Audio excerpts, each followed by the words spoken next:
Okay, let's just jump right in. We're looking at a huge stack of research on quantitative methodology. Right, specifically how it's applied in language learning, which is a really demanding field for this kind of work. Exactly. So we're going to dive into how researchers build that robust numerical evidence, the kind you need to make real decisions in, say, an ESP context English for specific purposes. Like, for banking undergrads at a big university, our mission here is really to decode that whole system. The whole thing, from the philosophical ideas that everything is built on. All the way through to the nuts and bolts, variables, hypotheses, and the design choices that really make or break a study. We want you to see what separates a trustworthy study from just, well, an anecdote with numbers attached. Yeah. So let's start at the very beginning. What is quantitative research really at its core? It's all about systematic inquiry. That's the key. It relies on taking things and turning them into numbers. So numerical measurement, and then using stats to analyze those numbers. Precisely. It's not about exploring deep, fuzzy meanings. It's about counting, measuring, and ultimately predicting. And the goal is usually one of two things, right? Right. Either you're testing a very specific prediction, that's your hypothesis, or you're trying to estimate how strong a relationship is between two things. Like, for example, does using AI feedback actually improve IELTS scores? Exactly. The moment you ask that question, you've committed. You have to turn this abstract idea of learning into something you can count. And the sources we've looked at are really clear on this. Yeah. Just using numbers isn't enough. It doesn't automatically make it good research. That is such a crucial point. There are 3 non-negotiable requirements before you can even call a study robust. Okay, what are they? First, it has to be grounded in a philosophical framework, a clear stance on what reality is and how we can know it. Second, your methods, your tools, they have to be tested. You need to prove they're valid and reliable. And the third thing is that the whole design has to be built to fight against researcher bias. It has to be objective. That philosophical part, the framework, it's the foundation for everything else.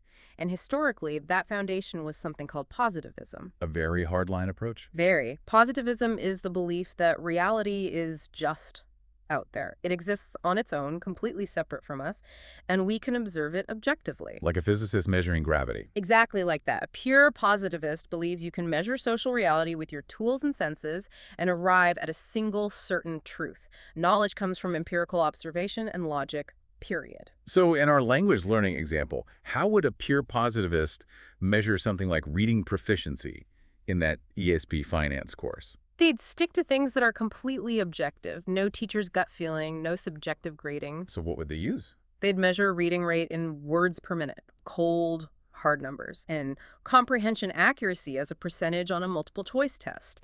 The data is seen as the pure, unvarnished truth. But that's where things get messy, because social science is about humans, and humans are not atoms. And that's the big intellectual shift that brought us to post-positivism. It recognizes the messiness. So what's the difference? Post-positivism still agrees there's an objective reality, but, and it's a huge but, it says that we, as human observers, are fallible. Our measurement is always going to be imperfect. We see the world through our own lenses, and our tools have errors. Exactly. So we're not aiming for the absolute truth anymore. We're aiming for the most probable truth. That's the perfect way to put it. We're seeking objectivity, but we admit our surveys, our tests, our rating scales, they're just imperfect proxies for really complex ideas. So our conclusions can't be certainties. They can only be probabilistic, and that philosophical shift creates 2 absolute must-haves for any good study today. The first being that you have to report your uncertainty. It's not enough to give the result. You have to say how confident you are in it. That's what you see with things like 95% confidence intervals. It's an admission of a margin of error. And the second thing? Triangulation. You use different methods or different sources of data to see if they all point in the same direction. It's a way of cross-validating your findings. Which naturally leads to a lot of mixed methods research. It does. Let's take that AI essay scoring example. A pure positivist might just take the AI's score as truth. But a post-positivist wouldn't stop there. No way. They would combine that automated score with rubric ratings from 2 independent, trained human raters. And then they'd report the confidence intervals around the scores, the effect sizes, all while admitting that this knowledge is provisional. It's the best we could do, but it's not absolute. Exactly. That balance, using rigorous methods but being humble about what they can tell us, that's why post-positivism really dominates research today. So if that's the philosophy, let's talk about the building blocks. The sources lay out 5 key functions for any quantitative study. Right, they are. Variables, measurement, hypothesis testing, generalizability, and replicability. I want to spend a minute on those last two, because they feel like they flow directly from that post-positivist humility. Let's start with generalizability. Generalizability is a big one. It's your ability to take the findings from your small sample of people and infer that they probably apply to a much larger population. And this is a huge stumbling block for a lot of studies, isn't it? A researcher uses their own class of 30 students. And then tries to make claims about all university students in the country. You can't do that. You can only talk about those 30 students. So if you want to say something about all first-year ESB banking students at your university, you need a really solid sampling strategy. Absolutely. You need something like stratified sampling. You have to make sure your sample is a true mini version of your target population. So you'd break the population down into subgroups first. Exactly. You'd stratify them by faculty finance, logistics, IT, or maybe by region if the university has multiple campuses.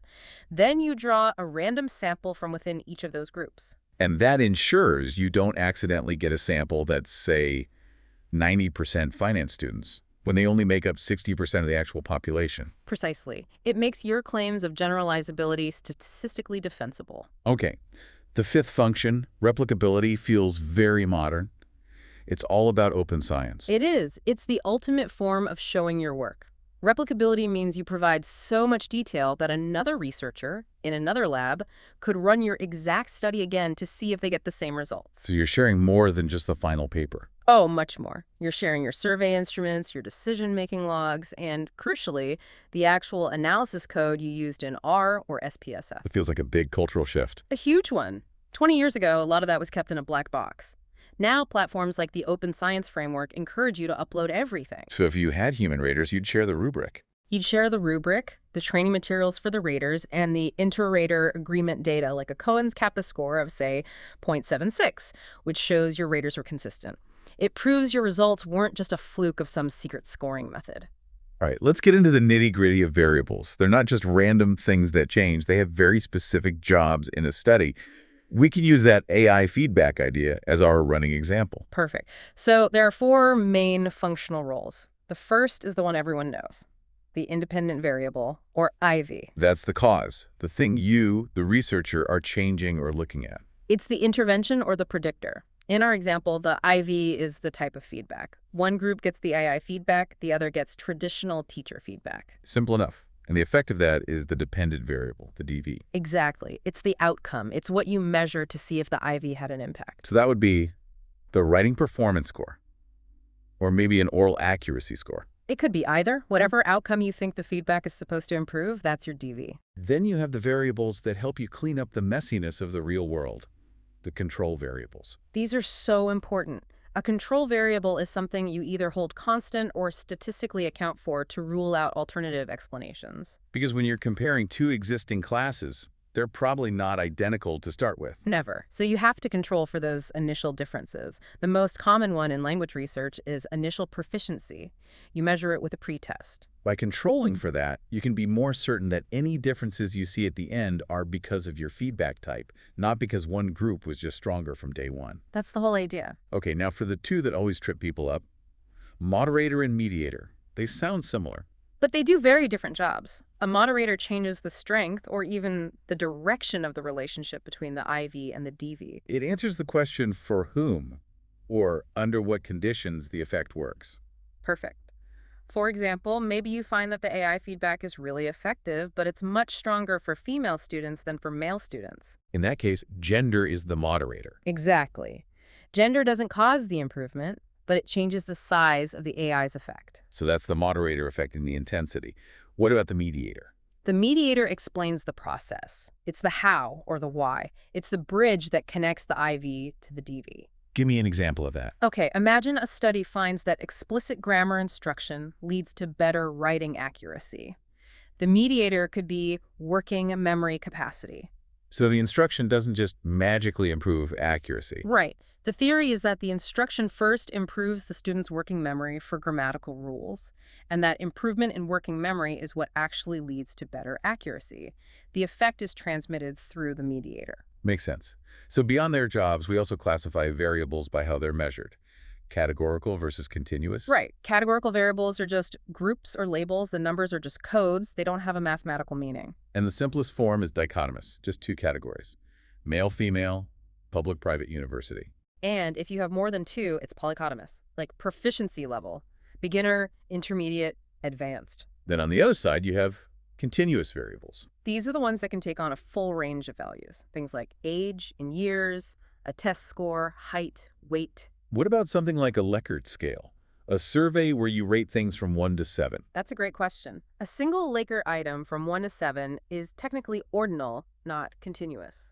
But when you have a scale with, say, 20 of those items, and you average them all together to get a single motivation score for each person. That resulting average score is almost always treated as a continuous variable in the analysis. It's a subtle but important distinction. Which brings us to a really challenging step. Operationalization. This is where the abstract ideas get turned into concrete numbers. It's maybe the most creative part of quantitative research. You're defining a concept not by its dictionary definition, but by how you're going to measure it. It's where theory hits the pavement. So if I want to study a huge concept like teacher digital competence, how on earth do I operationalize that? You have to break it down. You can't just ask, how digitally competent are you? You look at established frameworks, which break it into measurable parts. Like what?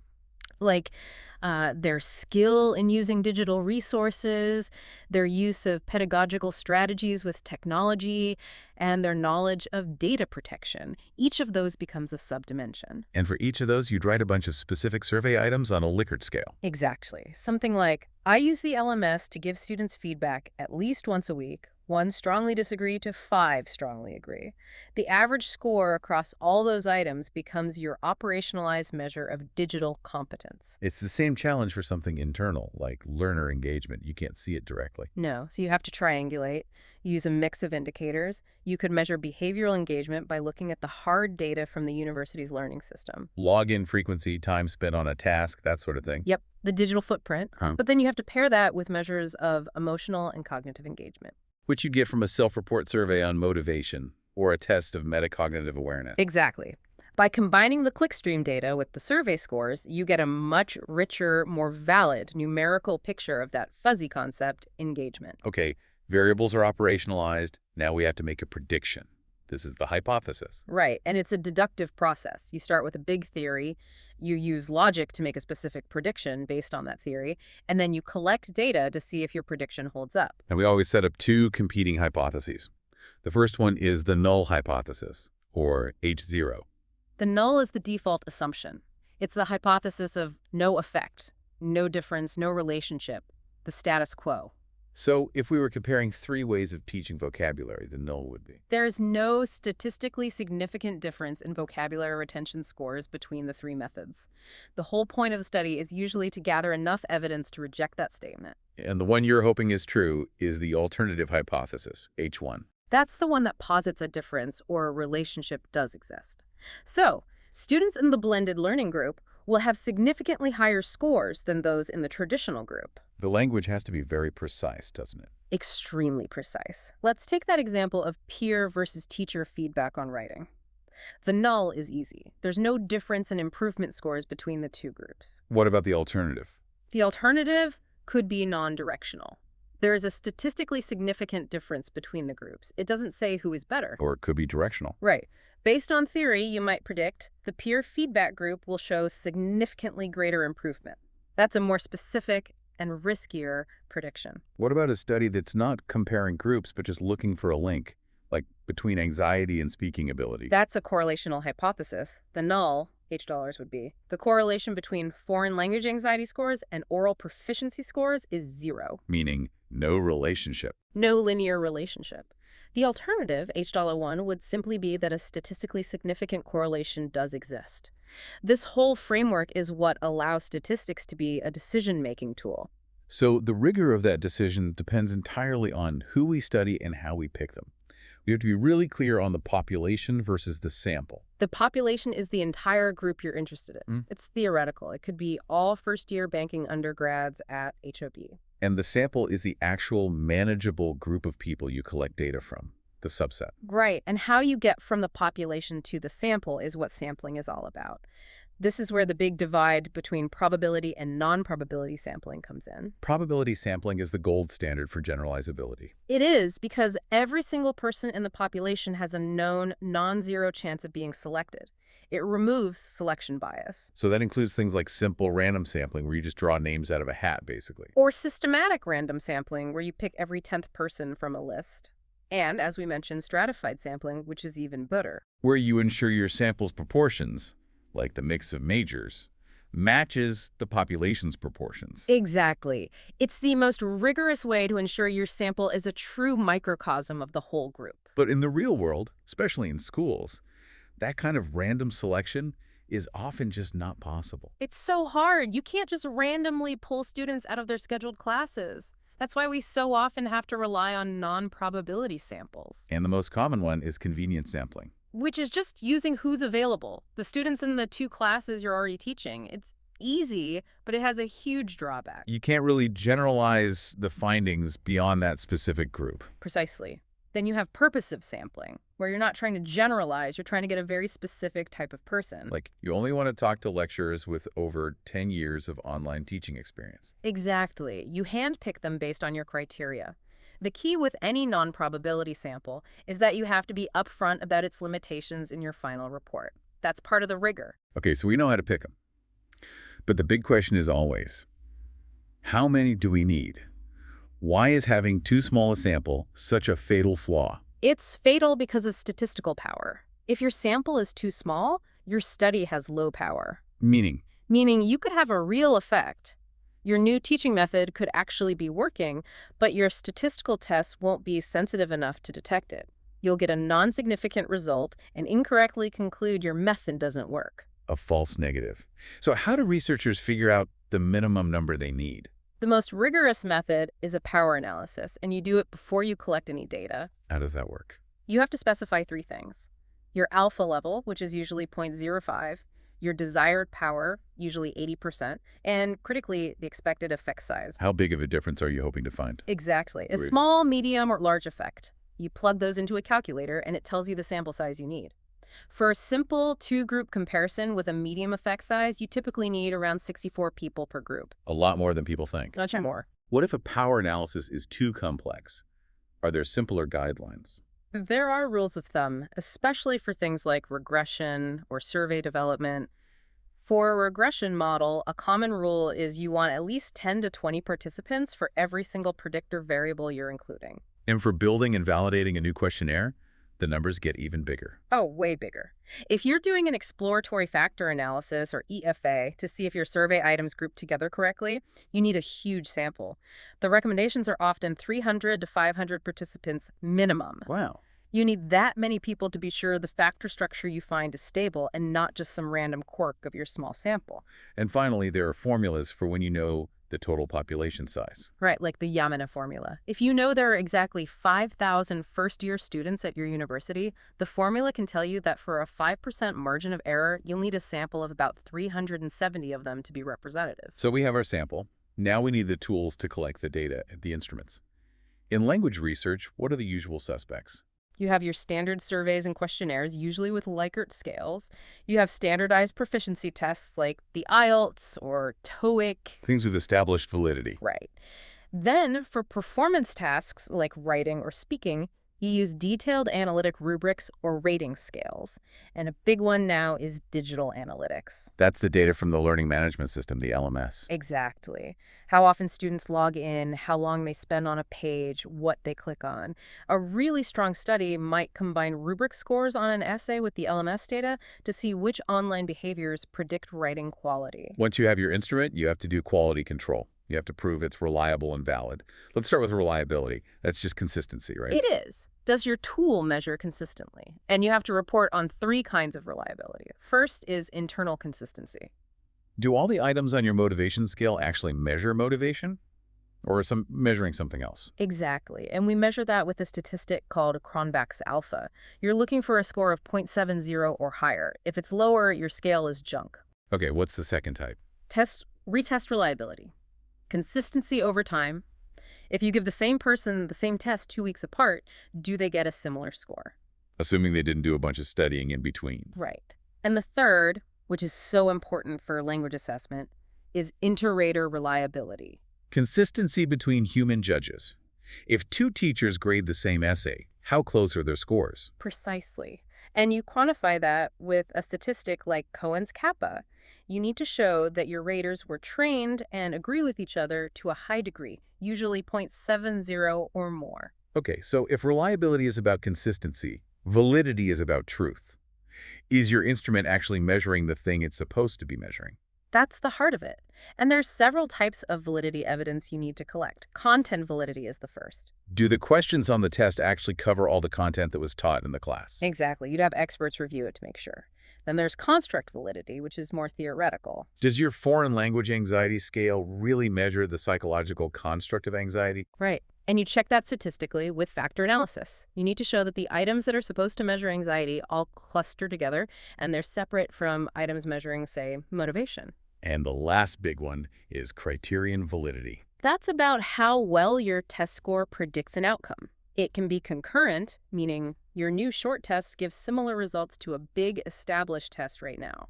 Or it can be predictive, where you show that a student's score on your entrance exam accurately predicts their GPA 4 years later. And there's a huge issue here with context. You can't just take a survey developed in the US and use it in Vietnam without checking it first. Absolutely not. You have to go through a rigorous translation and back translation process with multiple translators.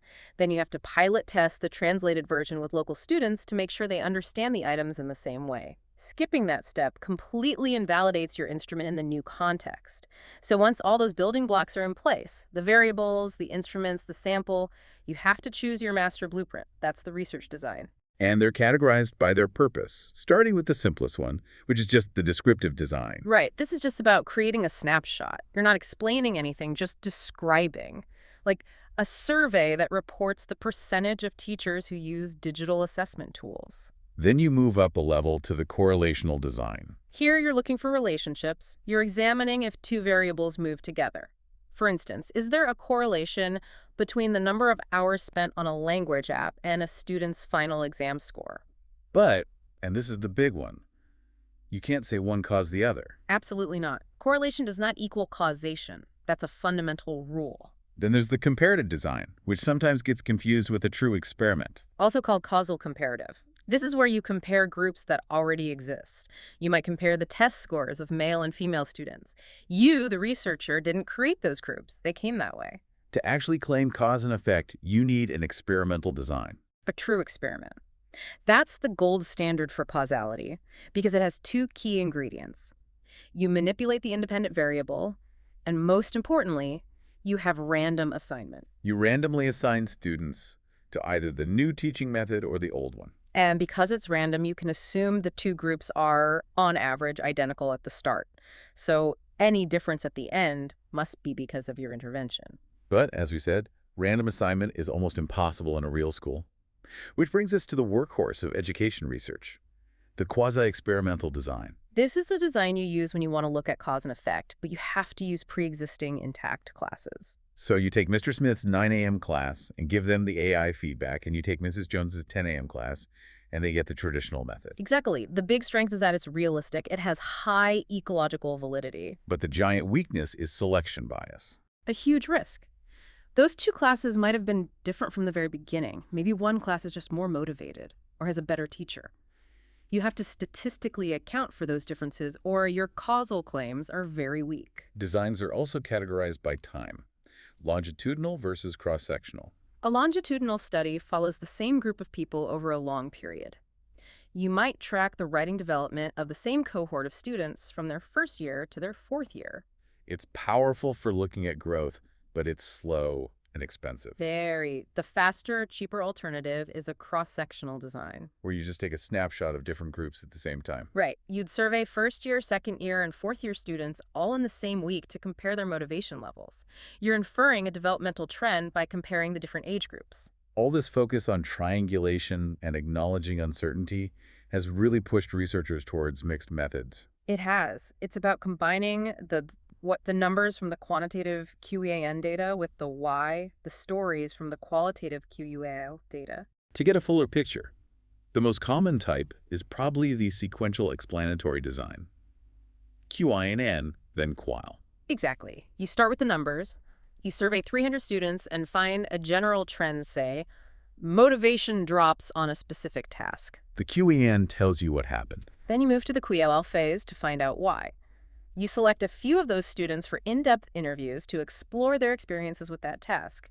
The qualitative data is used to explain the quantitative results. And you can flip that around, right? Sequential exploratory. QUAL, then QINN. You'd use this when you don't know much about a topic or the existing surveys don't fit your context. You start with the qualitative. You interview teachers to discover the key challenges they're facing with a new technology. And then, based on the themes that emerge from those interviews, you design a new quantitative survey to measure how widespread those specific challenges are across the entire school district. And for really big long-term projects. You'd use a multi-phase design. This is for major institutional or national projects. Give me an example. Phase 1 might be a big national QEN survey on teacher digital competence. Phase 2, based on those results, is a targeted training intervention. Phase 3 is a longitudinal QEAN and QUEL study tracking the outcomes of that training over several years. It gives you both breadth and depth. So we've seen all the pieces. But it's important to remember that this all follows a very clear, systematic process. It's not random. No, it's a very logical sequence, from broad to specific. Walk us through those steps. It starts with identifying a research problem. Then you build your theoretical framework grounding it in something like second language acquisition theory. Then you write your very specific research questions and hypotheses. Then you operationalize your variables. Right. Then you design your sampling strategy and validate your instruments, making sure your Cronbach's alpha is good. Then you collect the data. Then analyze it, interpret it, and finally, report it. And when you report it, you have to be totally transparent. You report the p-values, the effect sizes, the confidence intervals, and you have to honestly discuss the study's limitations. And those research questions themselves have to be solid. I've heard the acronym SMART used for this. Yes. They need to be specific, measurable. You have to be able to quantify the answer. Achievable, relevant. Then testable. There has to be a statistical test, like a t-test or a regression, that can actually answer the question. If you can't measure it, it's not a quantitative research question. After all that work, you finally have your data. The analysis starts with the basics, right? Descriptive analysis. You have to describe your sample first. This is where you report the mean, the median, the standard deviation, and you visualize it. Histograms, box plots. They tell you the story of your data. And looking at a histogram is so important. It can tell you if you should be using the mean or the median. Absolutely. If your data is skewed with a few extreme high scores, those outliers will drag the mean upwards. The median, the middle value, will be a much more accurate representation of the typical score. What if you see two peaks in your histogram? A bimodal distribution. That's a huge red flag that you probably have two different subgroups mixed together in your sample, maybe beginners and advanced learners. Calculating one single mean for that whole group would be incredibly misleading. After you've described the data, you get to the exciting part. Inferential analysis. This is where you test your hypotheses and try to draw conclusions about the wider population. T-tests, ANOVA, regression. Let's circle back to that tool for quasi-experiments. Yeah. ANOVA. Analysis of covariance. It's the statistical fix for the selection bias problem. How does it work? You know your two intact classes weren't equal at the start, so you use their pretest scores as a covariate in the analysis. ANOVA statistically adjusts the final scores, pretending that both groups started at the exact same level. So it cleans up the comparison. It makes the comparison much fairer and the causal claim much stronger. And when you're reporting these results, you need more than just the p-value. Yes. Post-positivism demands it. The p-value just tells you if a result is statistically significant, if it's likely not due to random chance. But it doesn't tell you if the result is meaningful. That's the job of the effect size, like Cohen's d. You could have a statistically significant result, but the effect size might be tiny, meaning the difference is too small to matter in a real classroom. You have to report both. And underneath all of this statistical rigor is a foundation of ethical integrity. Without it, the whole thing is worthless. Completely. There are four main principles: respect for persons, beneficence doing good, minimizing harm justice, and integrity. Let's talk about informed consent, because in a school setting with teachers and students, there's a real power dynamic. Consent has to be a process, not just a signature on a form. And it must be crystal clear that a student can withdraw at any time for any reason with absolutely no penalty, no effect on their grade, nothing. It has to be truly voluntary. And with all this data being collected, data protection is huge. It's essential. You have to anonymize the data immediately. Use codes like P001, not student names, store it on encrypted, password-protected servers, and you have to comply with any national data protection laws. And then there are the cardinal sins of research misconduct. Fabrication, just making up data. Falsification, manipulating the data you have to make it fit your hypothesis, like deleting inconvenient outliers. And selective reporting. Only reporting the studies that worked and hiding the ones that didn't. Which is why the open science push to share data and code is such a powerful antidote. It makes it much harder to hide that kind of misconduct. And let's end with a modern ethical challenge: AI. Right. If you're using an AI tool for feedback, you have an ethical duty to consider its potential biases. The model might give less helpful feedback to students from certain linguistic backgrounds. So the researcher has to vet the tool carefully. And they have to teach students to think critically about the AI's suggestions, not just accept them. And if student work is being sent to an external AI like ChatGPT, all personal information must be stripped from it first to protect their privacy. So to pull this all together, what's the big takeaway? I think it's that good quantitative research is this really sophisticated system. It's a blend of the positivist drive for objective numerical measurement with the post-positivist humility that acknowledges uncertainty and error. And all the choices are connected. If you have to use a quasi-experiment for practical reasons, then you must make the operational choice to use Anankovea to control for bias. trustworthy results come from that transparency. You don't just report the result, you report your uncertainty about it, and you report its real-world importance. Exactly. It's about showing the whole picture, warts and all. Okay, so let's end with a final thought for you to chew on. We spent all this time talking about operationalization, how we turn big fuzzy ideas like motivation or revision quality into numbers we can measure. But think about the limits of that process. Right. Imagine a research team does everything perfectly. All the rigor we talked about, great reliability, a full power analysis. They use Anankovea to control for everything. Yes. And at the end, they find no significant difference between their fancy new AI teaching method and the traditional one. What does that null result actually prove? Does it prove the AI is useless? Or could it just prove that the variables they chose to measure, like a final essay score, were too blunt to capture the real effect? What if the AI's true impact wasn't on the final score, but on something subtler, like reducing cognitive load or improving metacognitive strategies?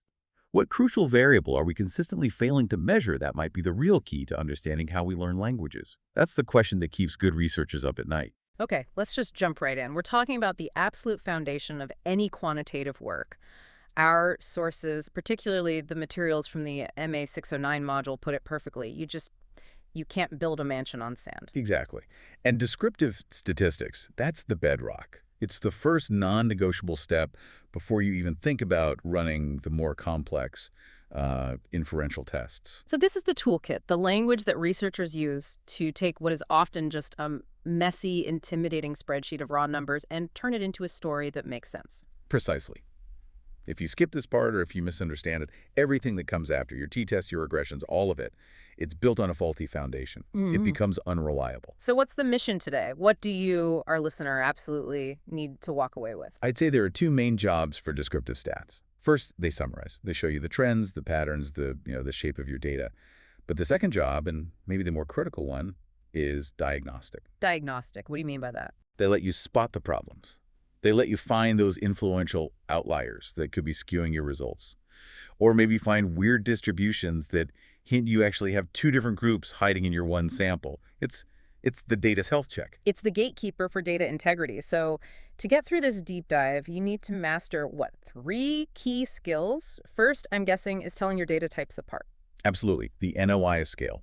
Then you need to know how to quantify the spread, the variability, so standard deviation versus the interquartile range. And third, and this is the big one for a lot of advanced tests, you have to be able to tell if your data meets that critical assumption of normality. That's the trifecta.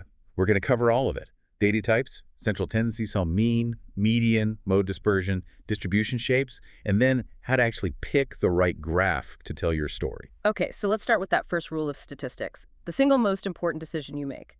You have to know what kind of data you're holding. You really do, because that one decision determines every single calculation and every graph you're allowed to use from that point on. Get it wrong, and you're, calculating the average gender, which is completely meaningless. Exactly. So let's dive into that scale. NOIR. NOIR.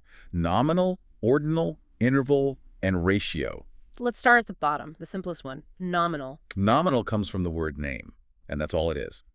These are just names, labels, unordered categories. Think of things like the type of device you're using for learning: laptop, tablet, smartphone. Or gender, male, female, non-binary. Right.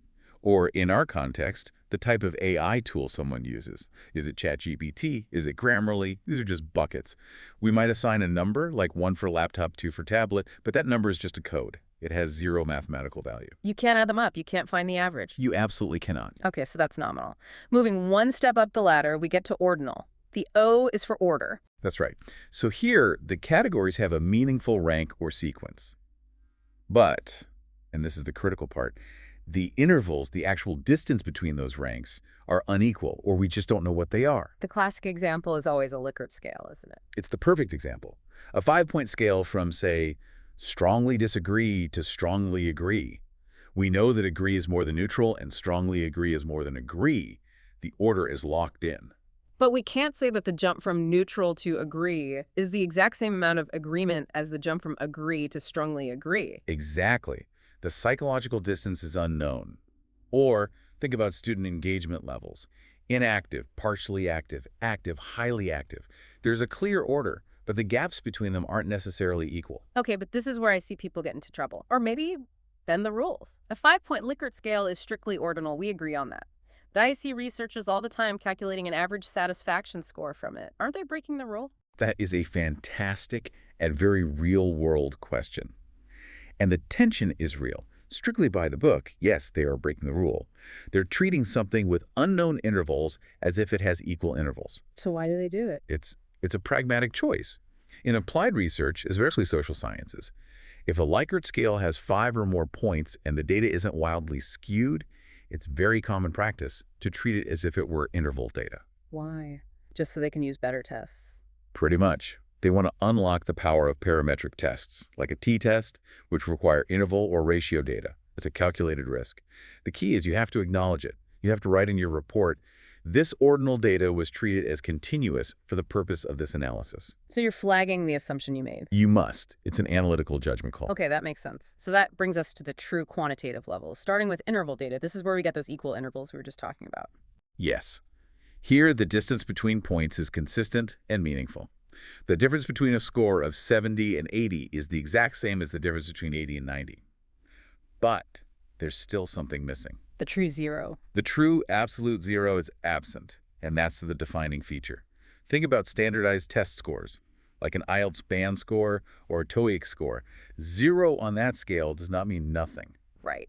If a student gets a 0 on a really hard test, it doesn't mean they have zero knowledge of the subject. It just means the test itself didn't capture the knowledge they have. Precisely. 0 is just another point on the scale. It's not a complete absence of the thing being measured. And because of that, you can't make ratio judgments. Meaning you can't say a student with an IELTS score of 8 is twice as proficient as a student with a 4. The math doesn't support that claim, which leads us perfectly to the top of the pyramid. Ratio data. So this has everything. It's ordered, it has equal intervals, and it has that all-important true absolute zero. It does, and a true zero means the complete unambiguous absence of the quantity. This is usually count data, right? Things you can actually count. Exactly. The number of discussion posts submitted, daily screen time in minutes, the time it takes to finish a quiz in seconds. If you submit 0 posts, you submitted nothing. If your screen time is 0, you spent no time on the screen. And because of that true zero, the math suddenly gets much more powerful. Yeah. You can make those ratio claims. Yes. A student who spent 40 minutes on a task spent twice as long as a student who spent 20 minutes. That's a valid mathematical statement you can only make with ratio data. Okay, let's lock this in with the examples from the source material. Type of digital device used: laptop, tablet, smartphone. That's just labels, no order. So it's nominal. Self-rated digital competence: Low, moderate, high. There's an order, but the gaps are undefined. It has to be ordinal. Daily screen time in minutes. That has a true 0. You can have 0 minutes, so that's ratio. And finally, a student satisfaction score on a 10-point scale. That's the tricky one. It lacks a true 0, so technically it's interval, even if, as we discussed, we often treat it as continuous for analysis. Knowing these is the key that unlocks the next step, measuring the center. So once we know our data type, the first big descriptive job is finding the center. We're trying to answer the question, what's the typical value for this group? And there are 3 ways to answer that question, 3 tools: the mean, the median, and the mode. Let's start with the most famous one, the mean, the average. Or mean, or M, is the arithmetic average. You just sum up all the scores and divide by how many scores you have. It's the workhorse of statistics. But it doesn't work for everything. No. It's only appropriate for interval and ratio data, and ideally only when your data is pretty symmetrical, normally distributed. Its biggest weakness is that it's incredibly sensitive to outliers.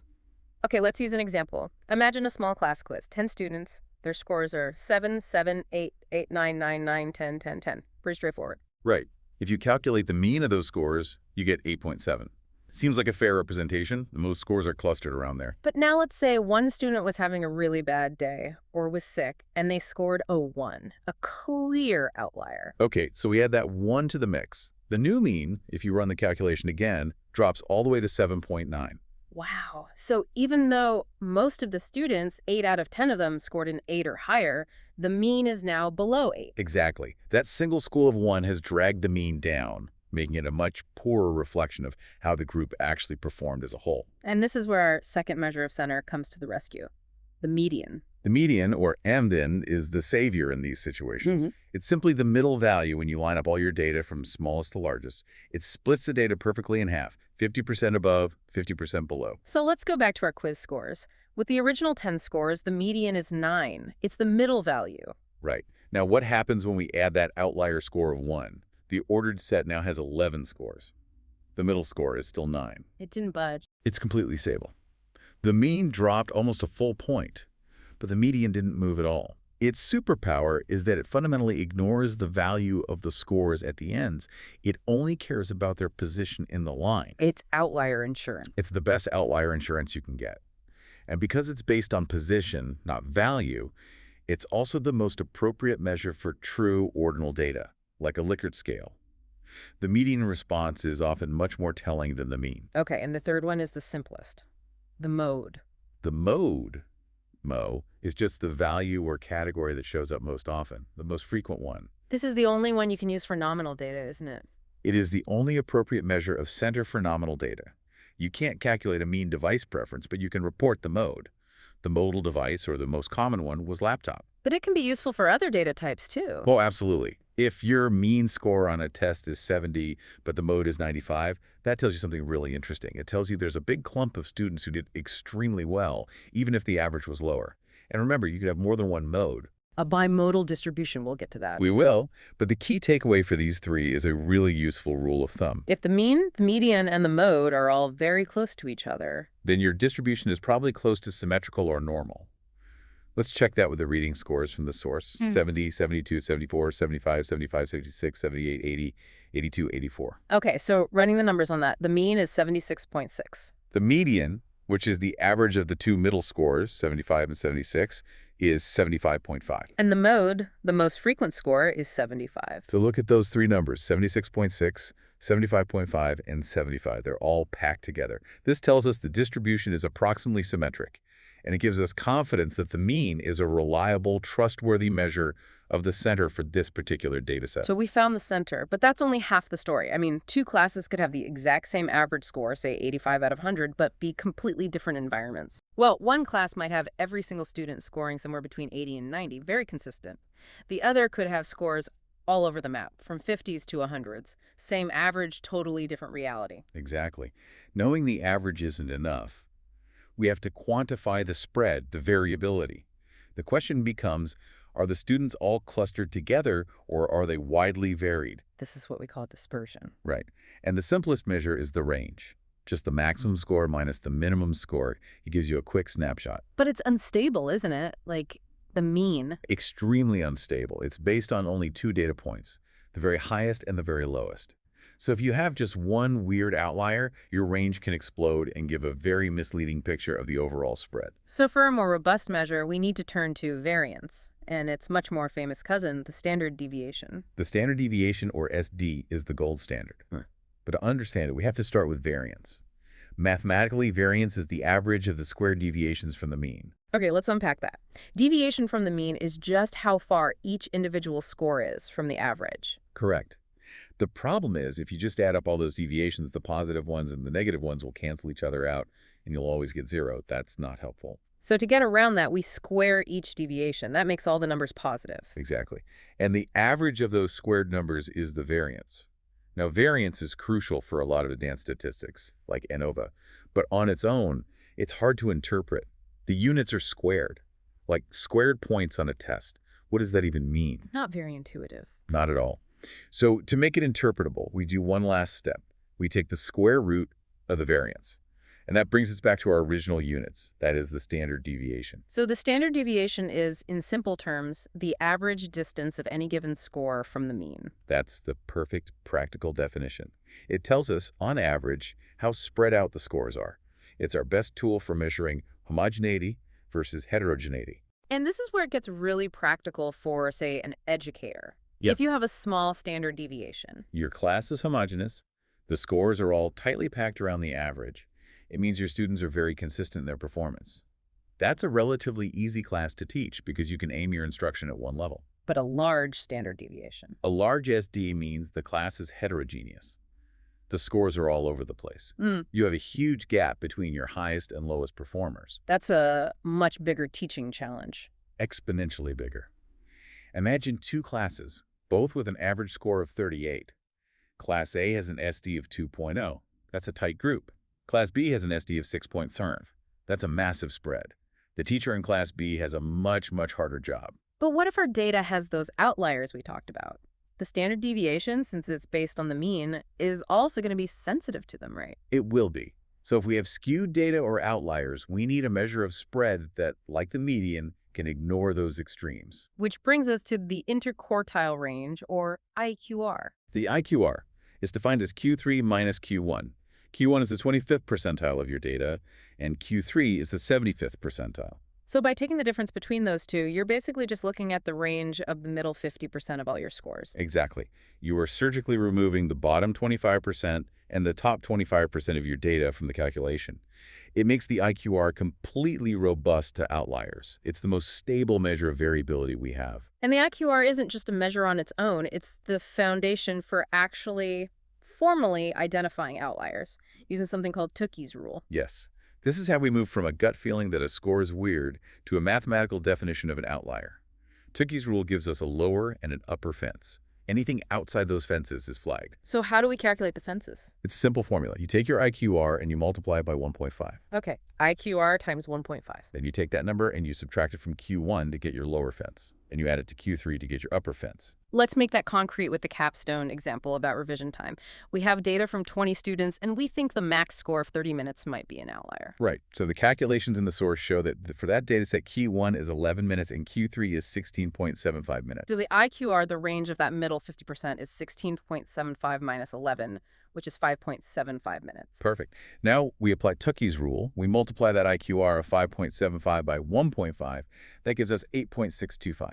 Okay, 8.625. So now we use that to find the fences. For the lower fence, we take Q1, which is 11, and subtract 8.625. That gives us 2.625. So any revision time below about 2.4 minutes would be an outlier on the low end. And for the upper fence, we take Q3, which is 16.75, and we add 8.625. That gives us 25.375. And there's our answer. Our upper boundary is 25.375. The maximum score we observed in our data was 30 minutes. Since 30 is way bigger than 25.375, we have now statistically, objectively identified that score of 30 as an outlier. Exactly. It's not just a feeling anymore. It's a calculated fact. And that tells us we need to be very careful. We should probably use the median, not the mean, to describe this data. The shape of the data distribution tells a story.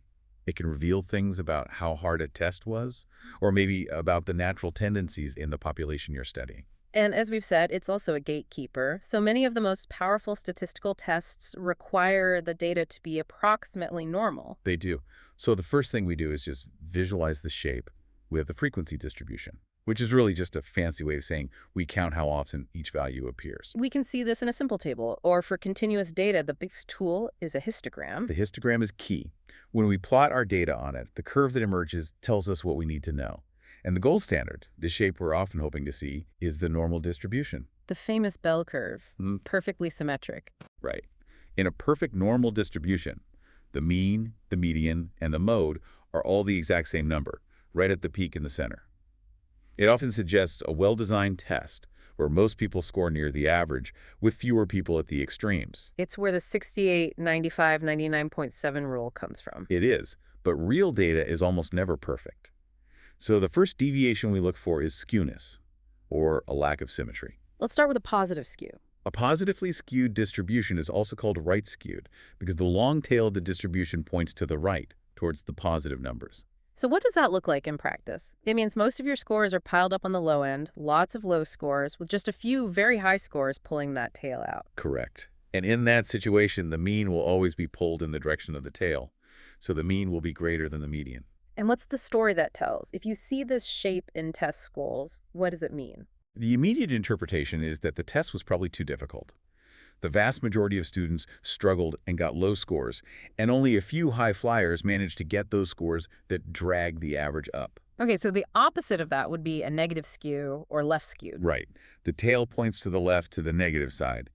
Here, most of the scores are clustered at the high end, lots of high scores, with just a few low scores dragging the tail down. So in this case, the mean is pulled down by those low scores, meaning the mean will be less than the median. It will. If you see a mean of 65 and a median of 72, you should immediately think negative skew. The interpretation here is that the test was likely too easy. You're seeing a ceiling effect, where lots of students are bunching up at the maximum possible score. Then there's a totally different kind of shape, not about skew at all. Bimodal. Bimodal is fascinating. This is when your histogram has two distinct peaks. It looks like a camel's back. And this is a huge red flag, isn't it? It's a massive finding. It tells you that your sample is probably not one single homogeneous group. You likely have two different subgroups hiding in your data that are responding in very different ways. Like if you measured attitudes towards online learning, and you got one peak of people who hate it and another peak of people who love it. That's a perfect example. And if you found that, you couldn't just report the average attitude. The average would fall right in the valley between the two peaks and would represent absolutely no one in your sample. So if you find a bimodal distribution, you have to stop and figure out what's causing it. You might need to split your data and analyze the two groups separately. You have to. It's a fundamental discovery about the structure of your data. Beyond symmetry, there's also something called kurtosis. Kurtosis describes the peakedness of the distribution. So if the kurtosis value is positive, we call it leptokurtic. It's a very sharp, skinny peak. This means there's very low variability. Everyone is clustered extremely tightly around the mean. And if it's negative? It's called platykurtic. Platy like plateau. It's a very flat, broad distribution. This indicates really high variability with diverse, scattered responses. So normality is the ticket to ride for a lot of powerful tests. How do we formally check it? How do we know if our data passes the test? We use a two-pronged attack: visual checks and statistical tests. Visually, we start with the histogram with a normal curve overlaid on it. Does it roughly fit the bell shape? But there's a better visual tool, isn't there? The QQ plot. The QQ plot or quantile plot is fantastic. Yep. It plots the values you actually observed in your data against the values you would expect to see if the data were perfectly normal. And what are you looking for? You're looking for the dots to fall perfectly along a straight diagonal line. If they do, your data is beautifully normal. If the dots curve off the line, especially at the ends, that's a clear signal that you have a problem, like skewness or outliers. Okay, that's the visual. What about the hard numbers? We look at the actual calculated values for skewness and kurtosis. For a distribution to be considered approximately normal, those values should both be close to zero. A common rule of thumb in the social sciences is that they should fall somewhere between -1 and +1. And if they're outside that range? Then you have a significant skew or kurtosis issue that you need to deal with. And for the final, definitive statistical verdict? We use a formal test of normality, like the Shapiro-Wilk test or the Kolmogorov-Smirnov test. And what do these tests do? They test the null hypothesis that your data comes from a normally distributed population. Now, here's the tricky part. In this case, we want the test to be non-significant. We're hoping for a p-value that is greater than 0.05. So a big p-value is good news here. It means we don't have evidence to say our data isn't normal. Exactly. If your p-value is less than 0.05, the test is significant, and you have to conclude that your data deviates significantly from a normal distribution. And there's a rule for which test to use, right? Generally, yes. The Shapiro-Wilk test is usually preferred, especially for smaller sample sizes, say under 50. It's considered to have better statistical power. Kolmogorov-Smirnov is often used for larger samples. So knowing the numbers is one thing, but if you can't communicate them, they're not much use. We need to turn those numbers into a story, and that means choosing the right visual. Absolutely.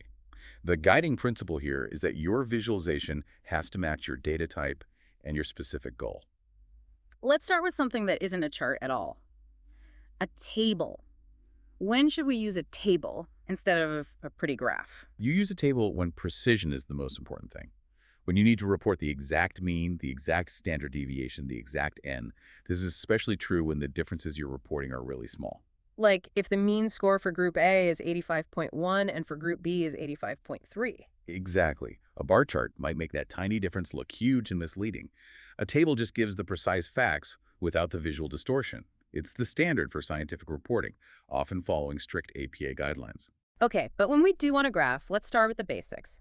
A bar chart. Bar charts are for comparing discrete categories. So, nominal or ordinal data. You'd use it to compare the average motivation across 5 different university departments, for example. The departments are separate, discrete groups. And the key visual cue for a bar chart is that the bars do not touch. They must not touch. The space between the bars visually reinforces that the categories are distinct. Now, what about its visual twin that everyone confuses it with, the histogram? A histogram is only for continuous data, interval or ratio data, things like test scores, height, time.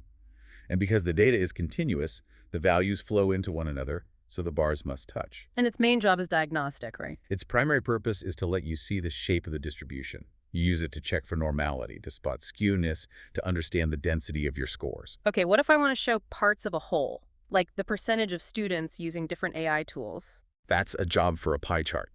It's great for showing proportions of a total, perfect for nominal data like the gender composition of your sample, but they have a big limitation. They get messy fast. Very fast. Yeah. They really only work well with, say, 3 to 6 categories max. If you have 10 slices in your pie, it becomes impossible for the human eye to tell the difference between a slice that's 8% and one that's 9%. A bar chart is often a clearer choice.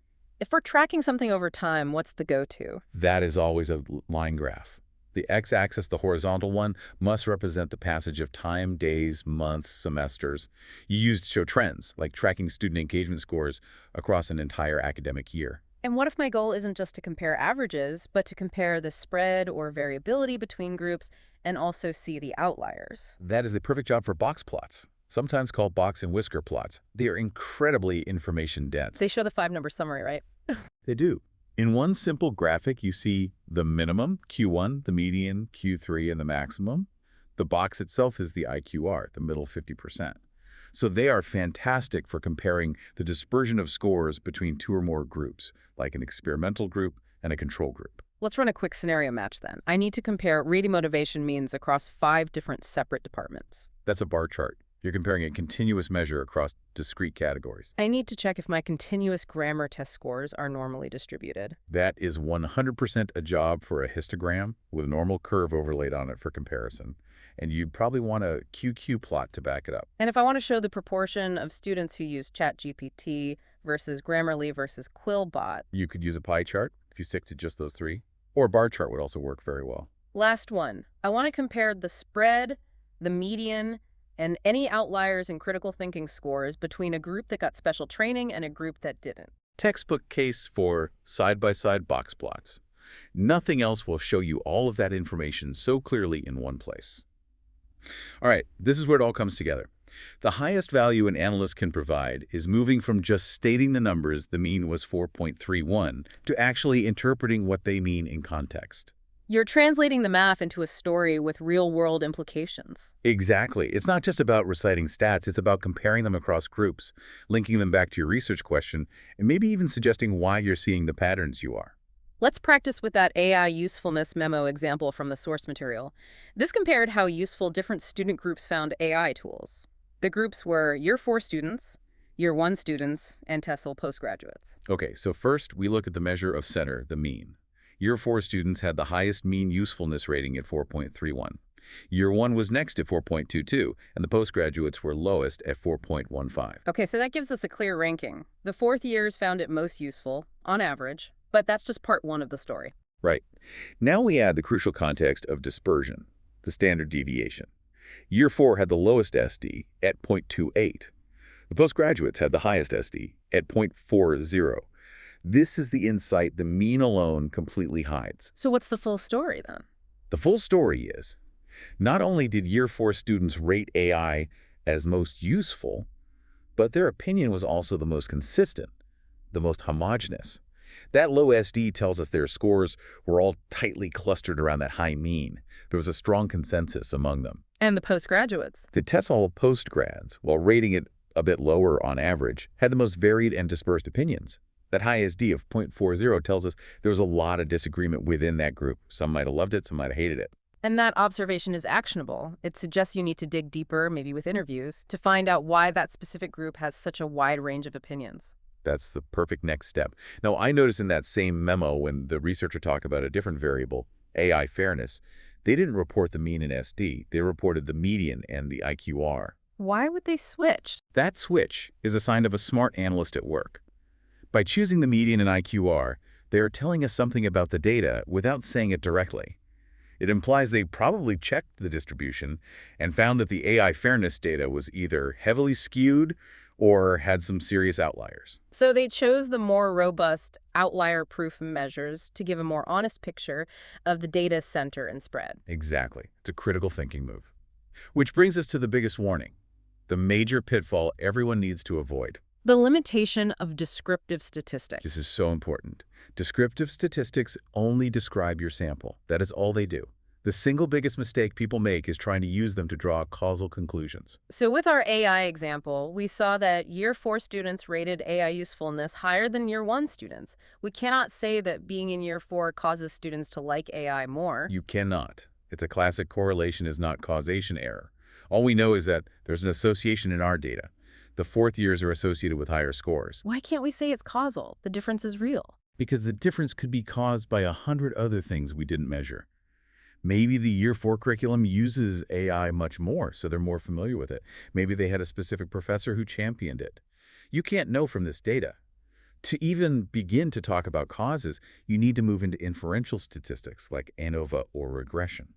Okay, let's wrap this up by getting practical. If you're sitting down in front of statistical software like SPSS, what's the workflow? What are the actual steps? Step 0, the most important step, happens before you click any analysis buttons. It's in the variable view. You have to define your variables correctly, give them a name, a label, and most critically, you must set the measure correctly. This is where you tell the software if it's scale, for interval ratio, ordinal, or nominal. Yes, and the software bases everything on that setting. If you accidentally label a nominal variable like gender as scale, the software will happily calculate a mean gender of 1.5 for you, which is complete nonsense, garbage in, garbage out. So once your variables are properly defined according to NOIR, the paths split. They do. For your continuous or scale variables, you go to Analyze, then Descriptive Statistics, then Descriptives. That's your home for getting the mean, SD, min, and max. And for your categorical data, nominal or ordinal. For those, you go to Analyze, Descriptive Statistics, but this time choose frequencies. This will give you the counts, the percentages, and the mode.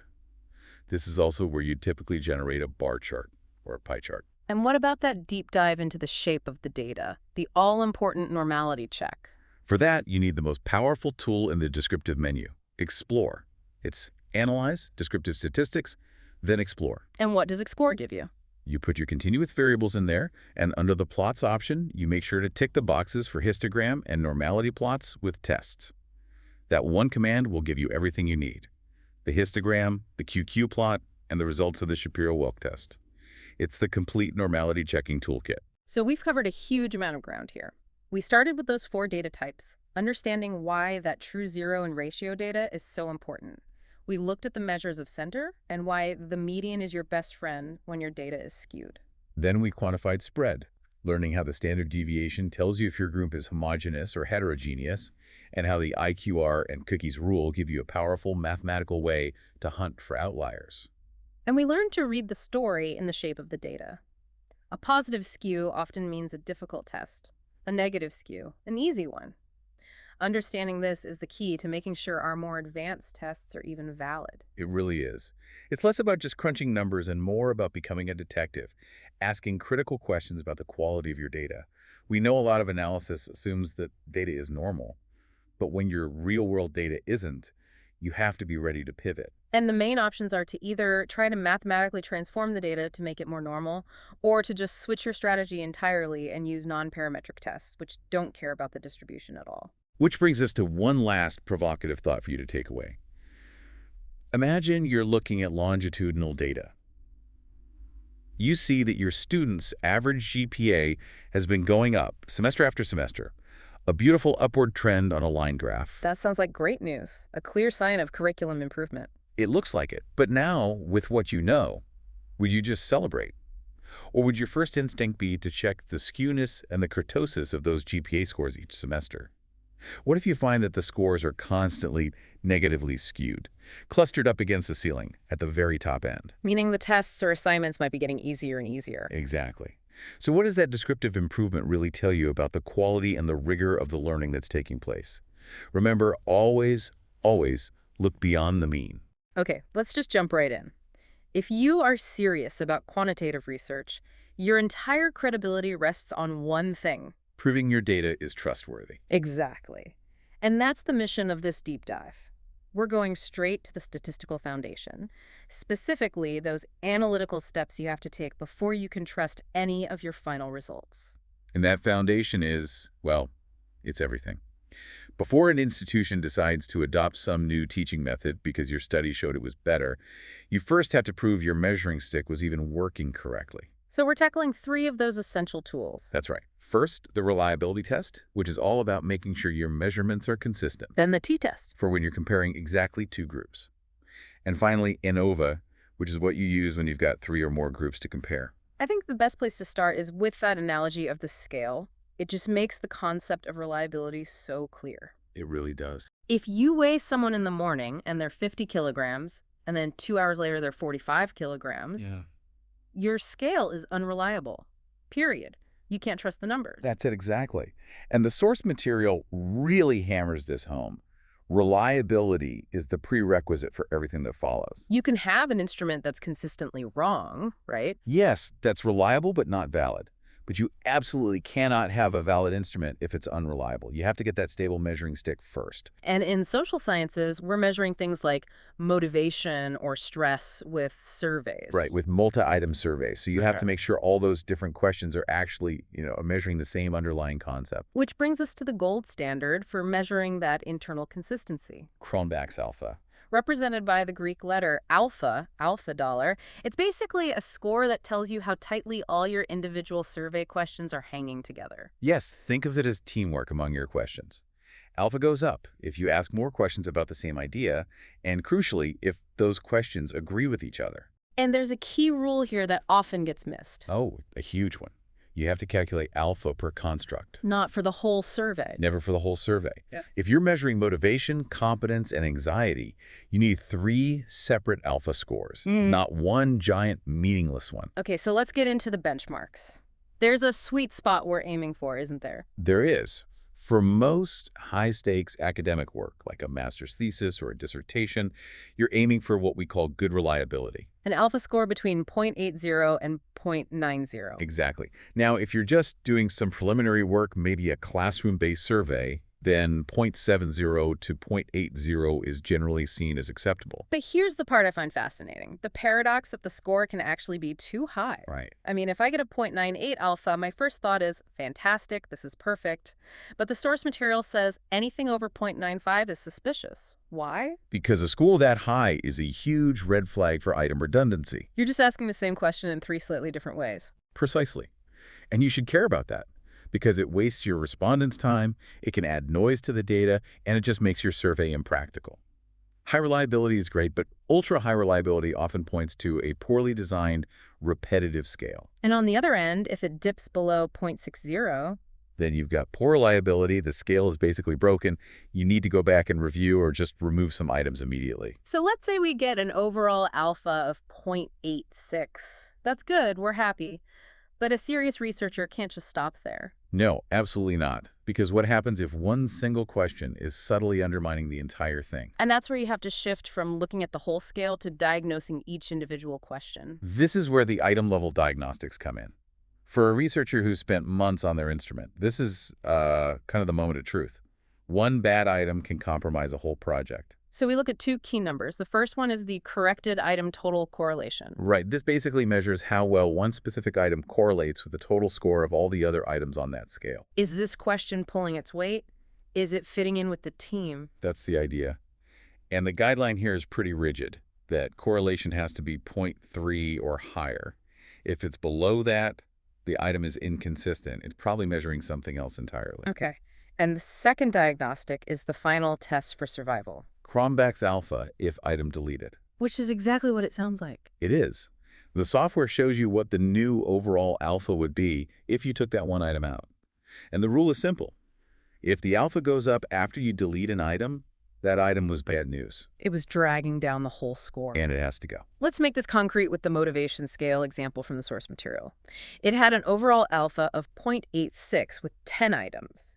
And most items, like MOT1 and MOT2, were fine. They had high correlations. They were valuable. If you deleted them, the overall alpha would actually drop. But then you get to the problem item, MOT3. Its item total correlation was a dismal 0.18. Way below that 0.30 cutoff. Far below. It was Wow. completely out of place. Yeah. But the final nail in the coffin was that second diagnostic. The alpha if item deleted. When they calculated what would happen if MOT3 was removed, the overall alpha jumped up to 0.89. Wow. So that 1 week question was the only thing keeping the scale from being excellent instead of just good. That's it. And the practical decision for the researcher is immediate. Delete MOT3. Your instrument is instantly better. That's why you can't just look at that one overall number. A great illustration. And a quick troubleshooting tip. If you ever see a negative alpha score, don't panic. You almost certainly just forgot to reverse code a negatively worded item. Okay, so we've built our reliable ruler. Now we can finally start measuring things. Right. Now we move into inferential statistics, where we actually test our hypotheses and try to generalize findings. And when you're comparing the means of two groups, and it has to be exactly two groups, the foundational tool is the t-test. The comparison itself is pretty straightforward, but how you apply it varies. That's why the sources detail 3 main types of t-tests. First up, the one we see most often, the independent samples t-test. That's for comparing 2 completely separate, unrelated groups. The classic example is comparing the test scores of Group A, which got, say, AI-assisted feedback, versus Group B, which got traditional teacher feedback. Different people, different treatments. Exactly. Then you have the paired samples t-test. This is for dependent data, Right. You're comparing the same people at 2 different points in time. Your classic pre-test, post-test design. You measure students' vocabulary before a training program and then again after it. And the last one, the one sample t-test. A bit less common, maybe? A bit, yeah. That's when you compare your sample against some known standard or benchmark. A university might want to compare their graduates' average IELTS writing score against the established national average of 6.0. Now, t-tests are what we call parametric tests, and that means the data has to be well behaved. We have to check some key assumptions first. We do, and it's critical. First, you need a continuous dependent variable. Second, you need approximate normality. The data distribution can't be wildly skewed. And the third one, homogeneity of variance. That just means the variability or the spread of the scores in your first group needs to be roughly the same as the spread in your second group. And if those assumptions, especially normality, are badly violated. Then the math of the t-test kind of breaks down. You have to switch to a non-parametric alternative, like the Mann-Whitney U-test. Okay, let's get practical. Let's walk through the results table for an independent t-test using that AI versus teacher feedback example. Great. So the first thing you look at is not the t-test itself. You look at Levine's test to check that homogeneity assumption. And we're looking at its p-value or significance. Right. Levine's is checking if the 2 groups are spread out in a similar way. In the case study, the p-value is 0.250. Which is greater than our usual cutoff of 0.05. So we conclude the variances are equal. That tells us to use the top row of the t-test output in our software. And now for the main event, the t-test itself. Now we look at the p-value for the actual t-test. The result was T58 equals 2.34, the p-value of 0.022. And since 0.022 is less than 0.05, we have a winner. We have a statistically significant difference. We then look at the means. The AI group scored 7.5, and the teacher group scored 6.0. So we can conclude the AI-assisted group performed significantly better. But, and this is a huge but, this is where an informed researcher needs to take a step back. A small p-value just means the difference you found is probably real, not just due to random chance. It doesn't tell you if that difference is important. Exactly. The critical distinction between statistical significance and practical significance. And that is precisely why effect size is now considered mandatory reporting in most applied fields. We use a metric called Cohen's d to quantify the magnitude of the difference. So a d of 0.2 is small, 0.5 is medium, 0.8 is large. Right, so you could have a tiny p-value, but if your Cohen's d is only 0.1, you found a statistically detectable difference, but it's not a very meaningful one in the real world. And in the source materials example, that AI group difference had a text size of d equal 0.61. Which is a solid medium to large effect. That tells you the intervention isn't just statistically significant, it's powerful enough that it might be worth implementing. So when you report your findings, you have to give the full story. You have to. The t-statistic, the degrees of freedom, the p-value, the mean difference, and Cohen's d. You should also check the confidence intervals. If the 95% CI for the mean difference doesn't include 0, it just confirms your result is significant. A t-test handles two groups perfectly, but what if a university wants to compare 3 teaching methods? Traditional, online, and blended. Right. You can't just run 3 separate t-tests. Traditional versus online, online versus blended, and so on. Why not? Because every single time you run a t-test, you're accepting a 5% risk of a type I error. A false positive. A false positive. Yeah. You think you found something, but it was just chance. If you run multiple tests, that error rate just balloons. It's like rolling a dice over and over. Your chance of getting a fluke result goes way up. So to control that error rate when you have 3 or more groups? You have to use analysis of variance or ANOVA. Specifically, the one-way ANOVA. What is it actually testing? Its only job is to determine if at least one of the group means is significantly different from the others. It calculates something called an F ratio, which compares the variance between your groups to the variance within your groups. And a large F ratio suggests a real effect. It does. It means the groups are genuinely distinct from each other. And just like the t-test, we have our assumptions. We still need to check for normality and homogeneity of variances with Levene's test first. Yes. And if Levene's test fails, if p is less than 0.05 and your variances are unequal, you just use the Welch ANOVA output instead of the standard F ratio. It's a more robust alternative. And if the whole normality assumption is shot? Then you go to the non-parametric alternative, the Kruskal-Wallis test. Okay, now here's the kicker. Let's say we run our ANOVA and we get a significant result. The p-value is less than 0.05. Great. But that only tells us that a difference exists somewhere among our 3 groups. It doesn't tell us where that difference is. And that's why ANOVA is always a 2-step process. The significant F test is just step 1. Step 2, which is mandatory, is running post hoc tests. These are the pair-by-pair comparisons to pinpoint exactly which groups are different from each other. They are. And your choice of which post hoc test to use depends directly on your Levene's result. If your variances were equal, the standard go-to choice is Tukey's HSD. And if they were unequal? Then you must use the more conservative Games-Howell test. It's designed for situations with unequal variances or different group sizes. And for effect size, with ANOVA, we're not using Cohen's d anymore. No, we switched to measures like delta-2-2, or eta squared. It tells you the proportion of the total variance that's explained by your independent variable. Different benchmarks, too. Slightly. For eta squared, 0.01 is a small effect, 0.06 is medium, and 0.14 is considered a large effect. We should also quickly mention that ANOVA can get a lot more complex than this. Oh, absolutely. The source material briefly touches on factorial ANOVA, which lets you analyze 2 independent variables at once, plus their interaction. So not just teaching method, but teaching method and gender. And there's also repeated measures ANOVA, which is what you'd use if you measured the same group of people across 3 or more time points. So to pull all this together, it's really a sequence. It is a clear sequence. You start by making sure your instrument, your survey, is fundamentally sound and reliable. That's Crumbach's alpha and the item-level diagnostics. And only once that foundation is confirmed. Then you can move on. You use t-tests to compare two groups, or you use ANOVA to compare 3 or more. Understanding that sequence reliability first, then comparison. That's the core of it. So now that you know how to validate a tool and compare groups, consider this. An intervention study finds a statistically significant difference, maybe a p-value of 0.001.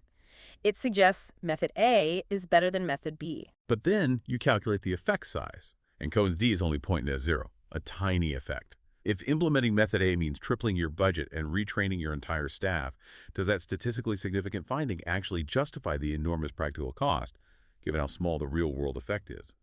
The data confirms a difference exists, but the effect size tells you whether it truly matters. Okay, let's unpack this. We're jumping straight in today, right into the engine room of quantitative data analysis. Yep, no messing around. Our focus is on how researchers move past, just summarizing data. Like finding the average score, the mean. Exactly, and moving towards figuring out if variables are actually related. And then, and this is the big one, how to use that relationship to predict things. It's really the essential leap, Yeah. Most people get descriptive stats, the mean, the median. But that's just a snapshot of one thing at a time. Right. To really get what's going on, you have to see how things connect, how they move together. So if we take two variables, say, something classic like study hours and exam scores, what's the very first question we ask? The first question is always, do they move together? Do they co-vary? When one goes up, what does the other one do? Does it go up too or down? Precisely. And correlation analysis is the tool designed purely to answer that.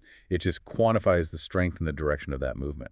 And it gives us that one beautiful single number, the correlation coefficient, or $2. And that little letter, $2, is so foundational because it's universal. It doesn't matter if you measured study time in seconds or years.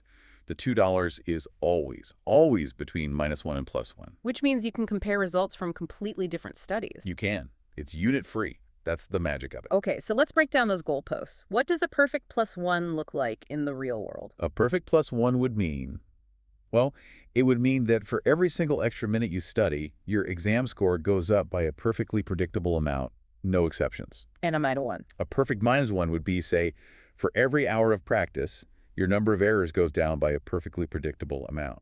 We almost never see a perfect 1 or -1 in the social sciences. It's just too messy. Human behavior is messy. But they give us the theoretical limits. And if we get a null or 0, then there's no linear relationship. Knowing how many hours a student studied tells you absolutely nothing about what their exam score might be. They're statistically independent. I want to circle back on something you said, that $2 is standardized. Before we get to Tono, isn't there an unstandardized version called covariance? That's a great point, and it really gets to the core of what TOEIC is. Covariance does measure how two things move together, but its value is stuck in the original units. So it's messy. It's very messy. Imagine you calculate the covariance between height in centimeters and weight in kilograms. The unit you get is centimeter kilograms. What on earth do you do with that? You can't compare it to anything. So correlation 200R is just cleaned up covariance. That's a perfect way to put it. Well, We basically divide the covariance by the standard deviations of both variables, which cancels out all the units, and boom, you get $2. Now, a $2.65 means the same thing everywhere, no matter the units. Okay, that makes so much sense. But before we get excited about finding strong relationships, we have to talk about the one phrase everyone knows. Oh, I know where you're going with this. Correlation does not imply causation. Yeah, say it again. It's the absolute golden rule. Just because two things dance together beautifully doesn't mean one is leading the other. The classic example being ice cream sales and shark attacks. Exactly. They are very strongly correlated. They both go up in the summer. But one doesn't cause the other. There's a third variable, right? The hot weather. That's the engine driving both. Forgetting that lurking variable is how you end up with really, really bad conclusions. So, keeping that huge caveat in mind, let's talk about interpreting the strength of dollars. When a researcher says they found a correlation, how do we know if it's actually important? We need benchmarks. And these are generally agreed upon in fields like education and psychology. Okay, let's start at the bottom. If you get in a dollar value anywhere from, say, 0 to 0.19 plus or minus, that's considered very weak. It's barely a relationship at all. It might just be statistical noise. So we're looking for a clearer signal. What's next? A weak association. That's from about 0.2 to 0.39. You can see something's there, but it's not a very reliable link. And where does it start to get interesting? For me, it's when we hit the moderate range. That's in dollar between 0.40 and 0.59. Now you've got a consistent, noticeable trend. This is where, policymakers might start paying attention. Okay, and for a really solid finding. You're looking for a strong correlation. That's from 0.60 to 0.79. This is a very dependable relationship. Think about vocabulary size and reading comprehension. You'd expect to see a strong link there. Say 0.72 would be a rock-solid finding. And anything above 0.80 is? That's very strong. You're getting close to a perfect one-to-one relationship. In educational testing, maybe the correlation between a very good practice exam and the final exam. The two are almost measuring the same thing. So we have our metric. We know what a strong or weak result looks like. But, and this seems to be the main point, you can't just run a correlation on any two sets of numbers, can you? No. And this is where so many people go wrong. The type of data you have dictates the type of correlation you have to use. Pick the wrong one, and your result is invalid. Let's start with the one everyone just calls correlation Pearson's dollars. That's the standard. It's the standard, it's the workhorse. Yeah. But it's a parametric test, which means it has some pretty strict rules. Rule number 1. Your data has to be continuous. That means it's on an interval or ratio scale. Think test scores, GPA, height, weight, real measurable numbers where the distance between points is equal. Okay, so no categories. What else? The data for each variable should be more or less normally distributed, a bell curve shape. And critically, the relationship between the two variables must be linear. It has to look like a straight line on a graph. It does. If you plot it and you see a big curve, like a U shape, Pearson's isn't the right tool. It will miss that relationship entirely. And one more thing, no crazy outliers. One really weird data point can completely throw off the result. So if I'm looking at, say, the number of minutes someone studies and their final IELTS score, and I've checked all those assumptions, Pearson's is my go-to. Perfect example. The sources mention a study finding a correlation of a 0.65 between IELTS scores and GPA. That's a strong, meaningful, linear relationship found using Pearson's $2. But what if my data breaks those rules? What if I'm using, say, a satisfaction survey with a 5-point scale? Now you're moving into non-parametric territory. And your first stop is Spearman's Rob. Spearman's, that's for rank data. Exactly. It's for ordinal data. That includes actual ranks, first, second, third, but more often it's for things like Likert scales. Strongly disagree to strongly agree. You can't pretend the distance between agree and strongly agree is the same as between neutral and agree. So Spearman's doesn't look at the scores themselves. No, it looks at the ranks of the scores. Yeah. It basically asks, as the rank of variable A goes up, does the rank of variable B also consistently go up or down? It's measuring a monotonic trend, not necessarily a perfectly straight line. So if I want to correlate perceived digital skill on a Likert scale with online engagement, also on a Likert scale, I'd use Spearman's. That's the one. There's a third option mentioned for these situations. Kendall's tau. When would that come into play? Kendall's tau is also for ranked data, but it's often better in a couple of specific cases. First, if you have a really small sample, like under 30 people, and second, if you have a lot of tied ranks. What do you mean by tied ranks? Imagine you have 2 judges rating 10 essays, and they both give 3 different essays a score of good. Those are tied ranks. Kendall's is just a bit more conservative and stable when that happens. It's great for checking inter-rater reliability. Okay, so that handles different data types, but what about that lurking third variable we talked about with the ice cream? What if we know it's there and we want to control for it? Now you're talking about partial correlation. This is your statistical noise canceling tool. So it isolates the true relationship between A and B. Precisely. It mathematically removes the influence of a third variable, C, from both A and B, and then calculates the correlation on what's left over. The example in the notes is perfect. The link between motivation and achievement while controlling for age. Right. It could be that older students are just more motivated and get higher grades. Age is a confound. So we run a partial correlation. If the link between motivation and achievement is still strong after we statistically hold age constant, we've found something much more powerful. It's a much cleaner signal. It's a huge step closer to understanding the unique impact, even if it's still not causation. And that idea of unique impact is the perfect bridge, because correlation only tells us if there's a relationship. The real question everyone wants answered is, how much of an impact? And that takes us into regression. This is the big pivot. Regression is the engine of prediction. It moves the question from are they related to if I change this, by how much will that change? It lets you build a model. We'll start with the most basic version, simple linear regression. One predictor, X, one outcome, Y. And it all boils down to that one famous equation. Y equals A plus BX plus epsilon. Okay, let's go through those letters one by one. Y. Y is your dependent variable, your outcome. It's the thing you're trying to predict. Yeah. And for linear regression, it has to be a continuous variable, like a score or a salary. And X. X is your independent variable, the predictor. The thing you think is causing the change in Y. Okay, now the tricky one for a lot of people. A, the intercept. The intercept, or the constant, is just the predicted value of Y when X is 0. It's where the line hits the vertical axis. Sometimes X equals 0 is meaningful, sometimes it isn't. But mathematically, you need it to anchor the line. It's your starting point. And then the star of the show, B. B is the slope, the unstandardized regression coefficient. This is the money number. It tells you the exact change you can expect in Y for every single 1 unit increase in X. So it quantifies the relationship. Perfectly. If B is B0.5, then for every 1 point motivation goes up, the exam score is predicted to go up by ½ point. But how does the software decide where to draw that line? How does it find the best B? It uses a method called ordinary least squares, or OLS. It basically tries out millions of possible lines, and for each one, it measures the distance between every single data point and that line. And those distances are the errors. Exactly. And the software picks the one single line that makes the sum of all those squared errors as small as possible. It is literally the line of best fit. Which brings us to our last letter, epsilon. Epsilon is that error term. It's the residual, the difference between what your model predicted for a person and what their actual score was. You want your residuals to be as small as possible. Small errors mean a good model fit. So once we have the line, how do we judge the entire model? How do we know if it's any good at predicting overall? For that, we turn to R squared, the coefficient of determination.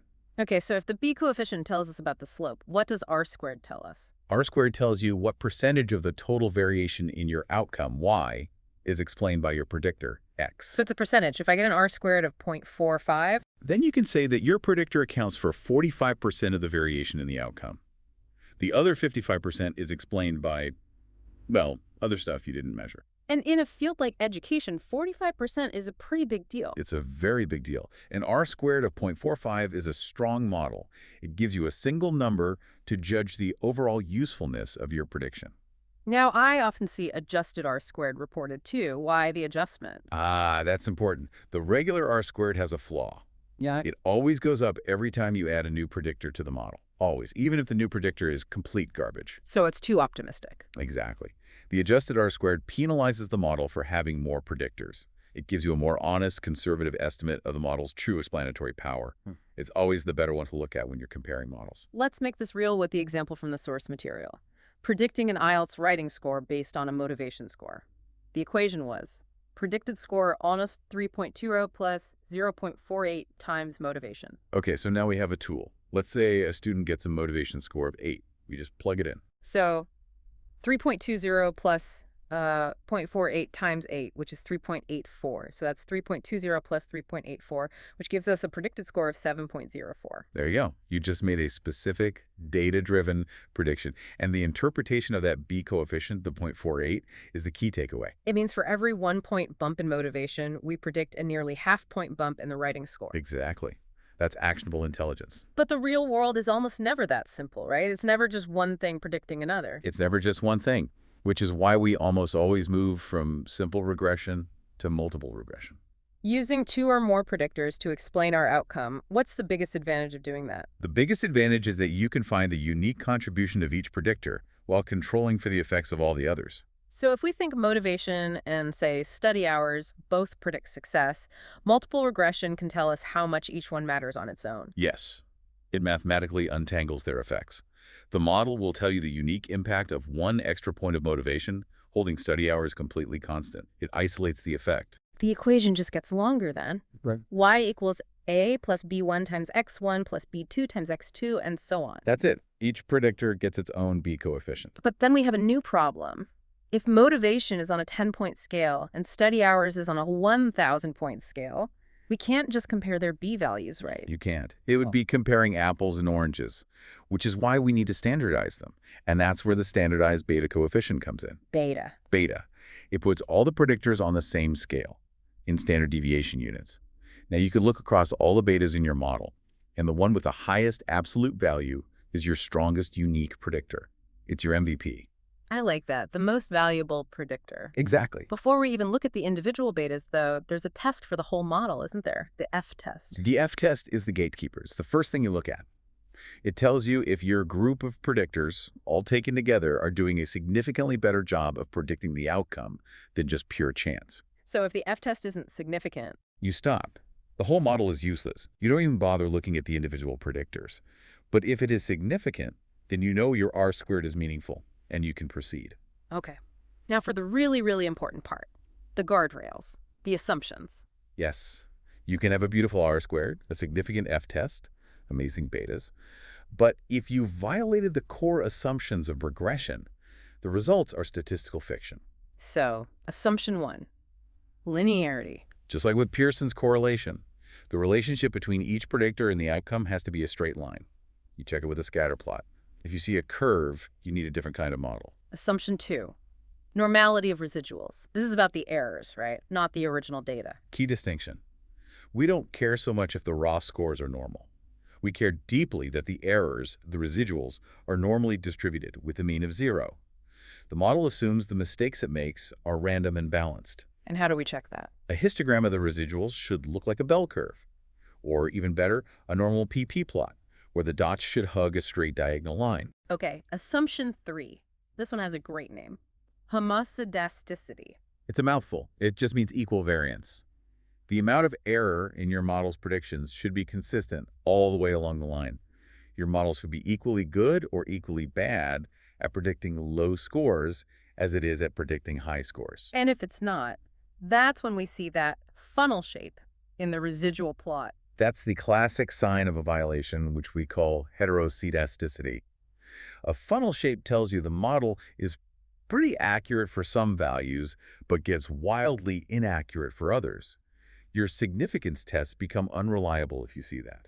And the final big one, for multiple regression only, multicollinearity. The redundancy problem. This is when your predictor variables are too highly correlated with each other. Like if we put motivation and self-efficacy in the same model, and they basically measure the same thing. Exactly. If they correlate at, say, 0.9, the model can't figure out which one is responsible for the effect on the outcome. It can't untangle them. And what does that do to the output?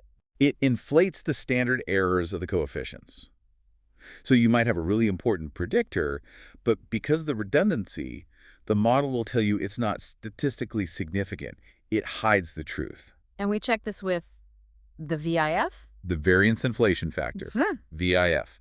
The rule of thumb is that it has to be below 10. Honestly, I get nervous when I see it go above 5. Oh. A high VIF is a huge red flag that you need to remove one of the redundant variables. Okay, that's a lot of theory. Let's make this concrete with the case study from the sources. Yeah, this is a great, really relevant example. Researchers are looking at how using AI writing tools affects students' vocabulary. So the outcome variable, the Y, is lexical richness. Right. And the two predictors, the X variables, are AI usage intensity, so how much they use it, and self-regulation. Which is about how they use it. Critically, thoughtfully. Exactly, not just copying and pasting. So first, they ran correlations. Since the data are scale scores, they used Pearson's dollars. What did they find? The link between AI usage and lexical richness was $3 equals 0.62. That's a strong positive correlation. Using AI more was linked to better vocabulary. And what about self-regulation? That also had a solid link to lexical richness, and $2 of 0.55. A moderate positive relationship. Self-regulated learners have better vocabularies. No surprise there. But this is where correlation falls short. We don't know if AI usage is still important once you account for the fact that some students are just better, more regulated learners to begin with. Precisely. We need to untangle them. Mm. So we move to a multiple linear regression model. And the first thing we check is the overall model fit, R squared. The R squared was 0.48. So together, AI usage and self-regulation explained 48% of the difference in students' vocabulary richness. 48%, that's a really good model. It's a very good model. And the F test was highly significant, so we know the model works. It's not just chance. Okay, now for the big question. Which predictor was more important? We look at the betas. Right. The standardized beta for AI usage was 0.42, and it was highly significant. The beta for self-regulation was 0.35, also significant. So both are unique, important predictors, but the beta for AI usage is a little bit higher. It is. So the conclusion is that even after we control for a student's general self-regulation skills, using AI tools more intensely still has the strongest, unique, positive impact on their vocabulary. That's a fascinating finding. What are the takeaways for a teacher, then? The pedagogical implications? Well, first, it says that these AI tools can be really valuable. They seem to be genuinely helping students engage with richer language. So don't ban them. But it's not just use AI more, is it? Because self-regulation was also a strong predictor on its own. And that's the crucial nuance. The model shows that the best results come from a combination of the two. It supports a pedagogy of regulated use. Teachers need to teach students how to use these tools critically, as a brainstorming partner, as a thesaurus on steroids, not as a machine to just outsource their thinking to. So the student who combines the tech with their own critical skills is the one who wins. That's what the data is telling us.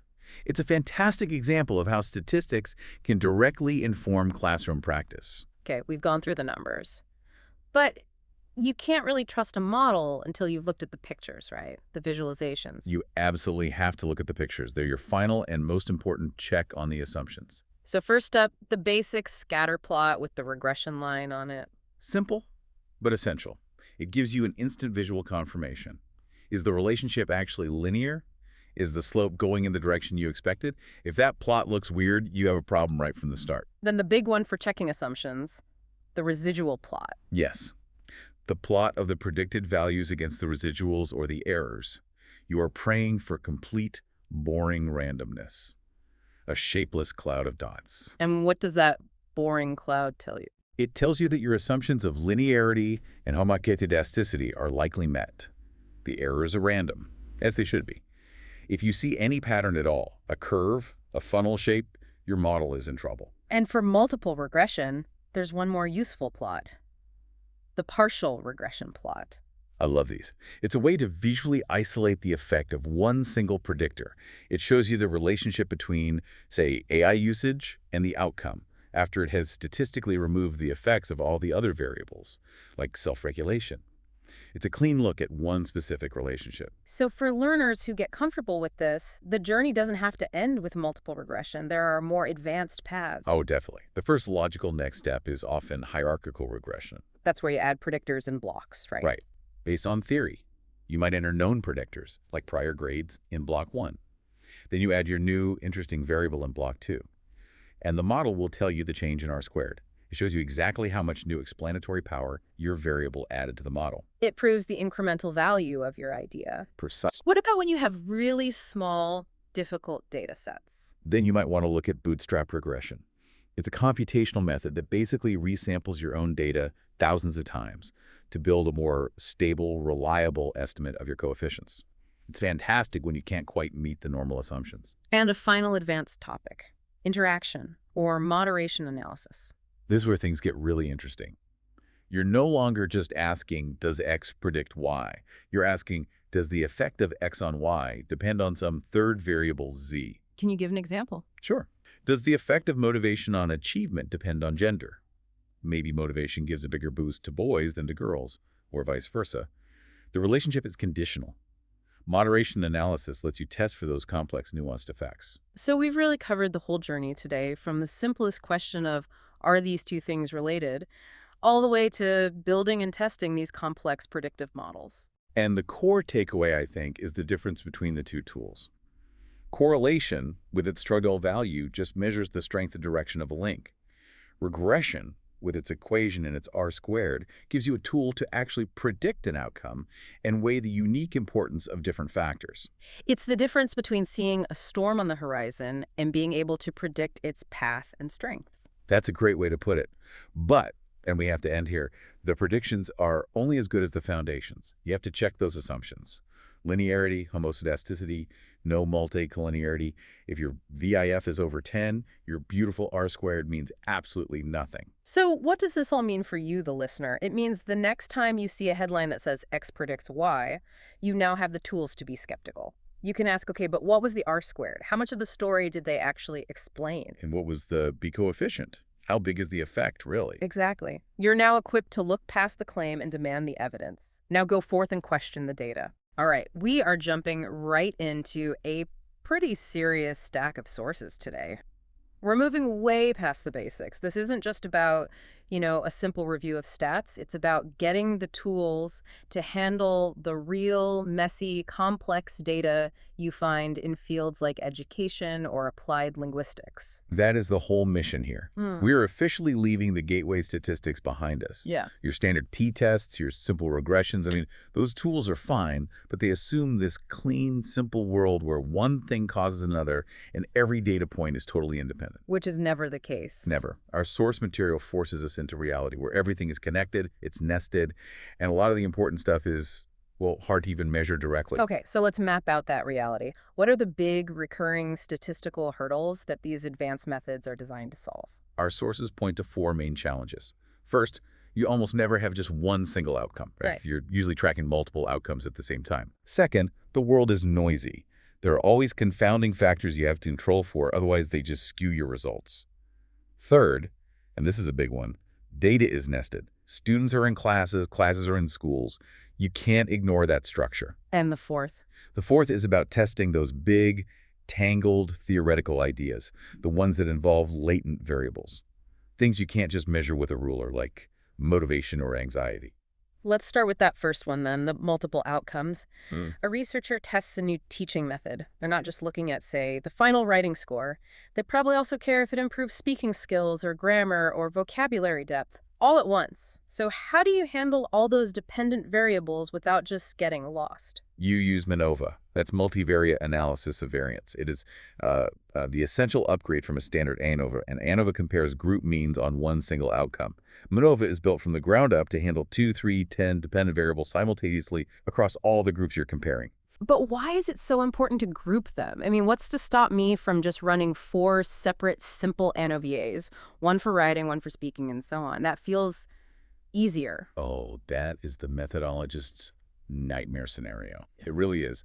And it all boils down to risk.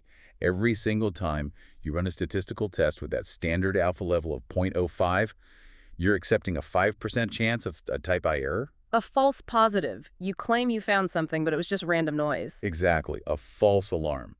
Now, if you run 4 separate ANOVAs on that same data set, your cumulative risk of getting at least one of those false positives, what we call the family-wise error rate, it doesn't stay at 5%. It skyrockets. If you ran 20 tests, you'd practically be guaranteed to find a significant result just by pure chance. Okay. So a MANOVA is the control. It's a statistical gatekeeper. It combines all those DVs into a single composite score, and it tests for a group difference just one time. If that main MANOVA test is significant, then the gate opens. It tells you, okay, the groups differ somewhere on this combined dimension. And only then are you allowed to go look at the individual follow-up tests. So it's necessary first step. And I'm guessing, just like with ANOVA, there are different flavors of MANOVA depending on the research design. Absolutely. The complexity mirrors ANOVA.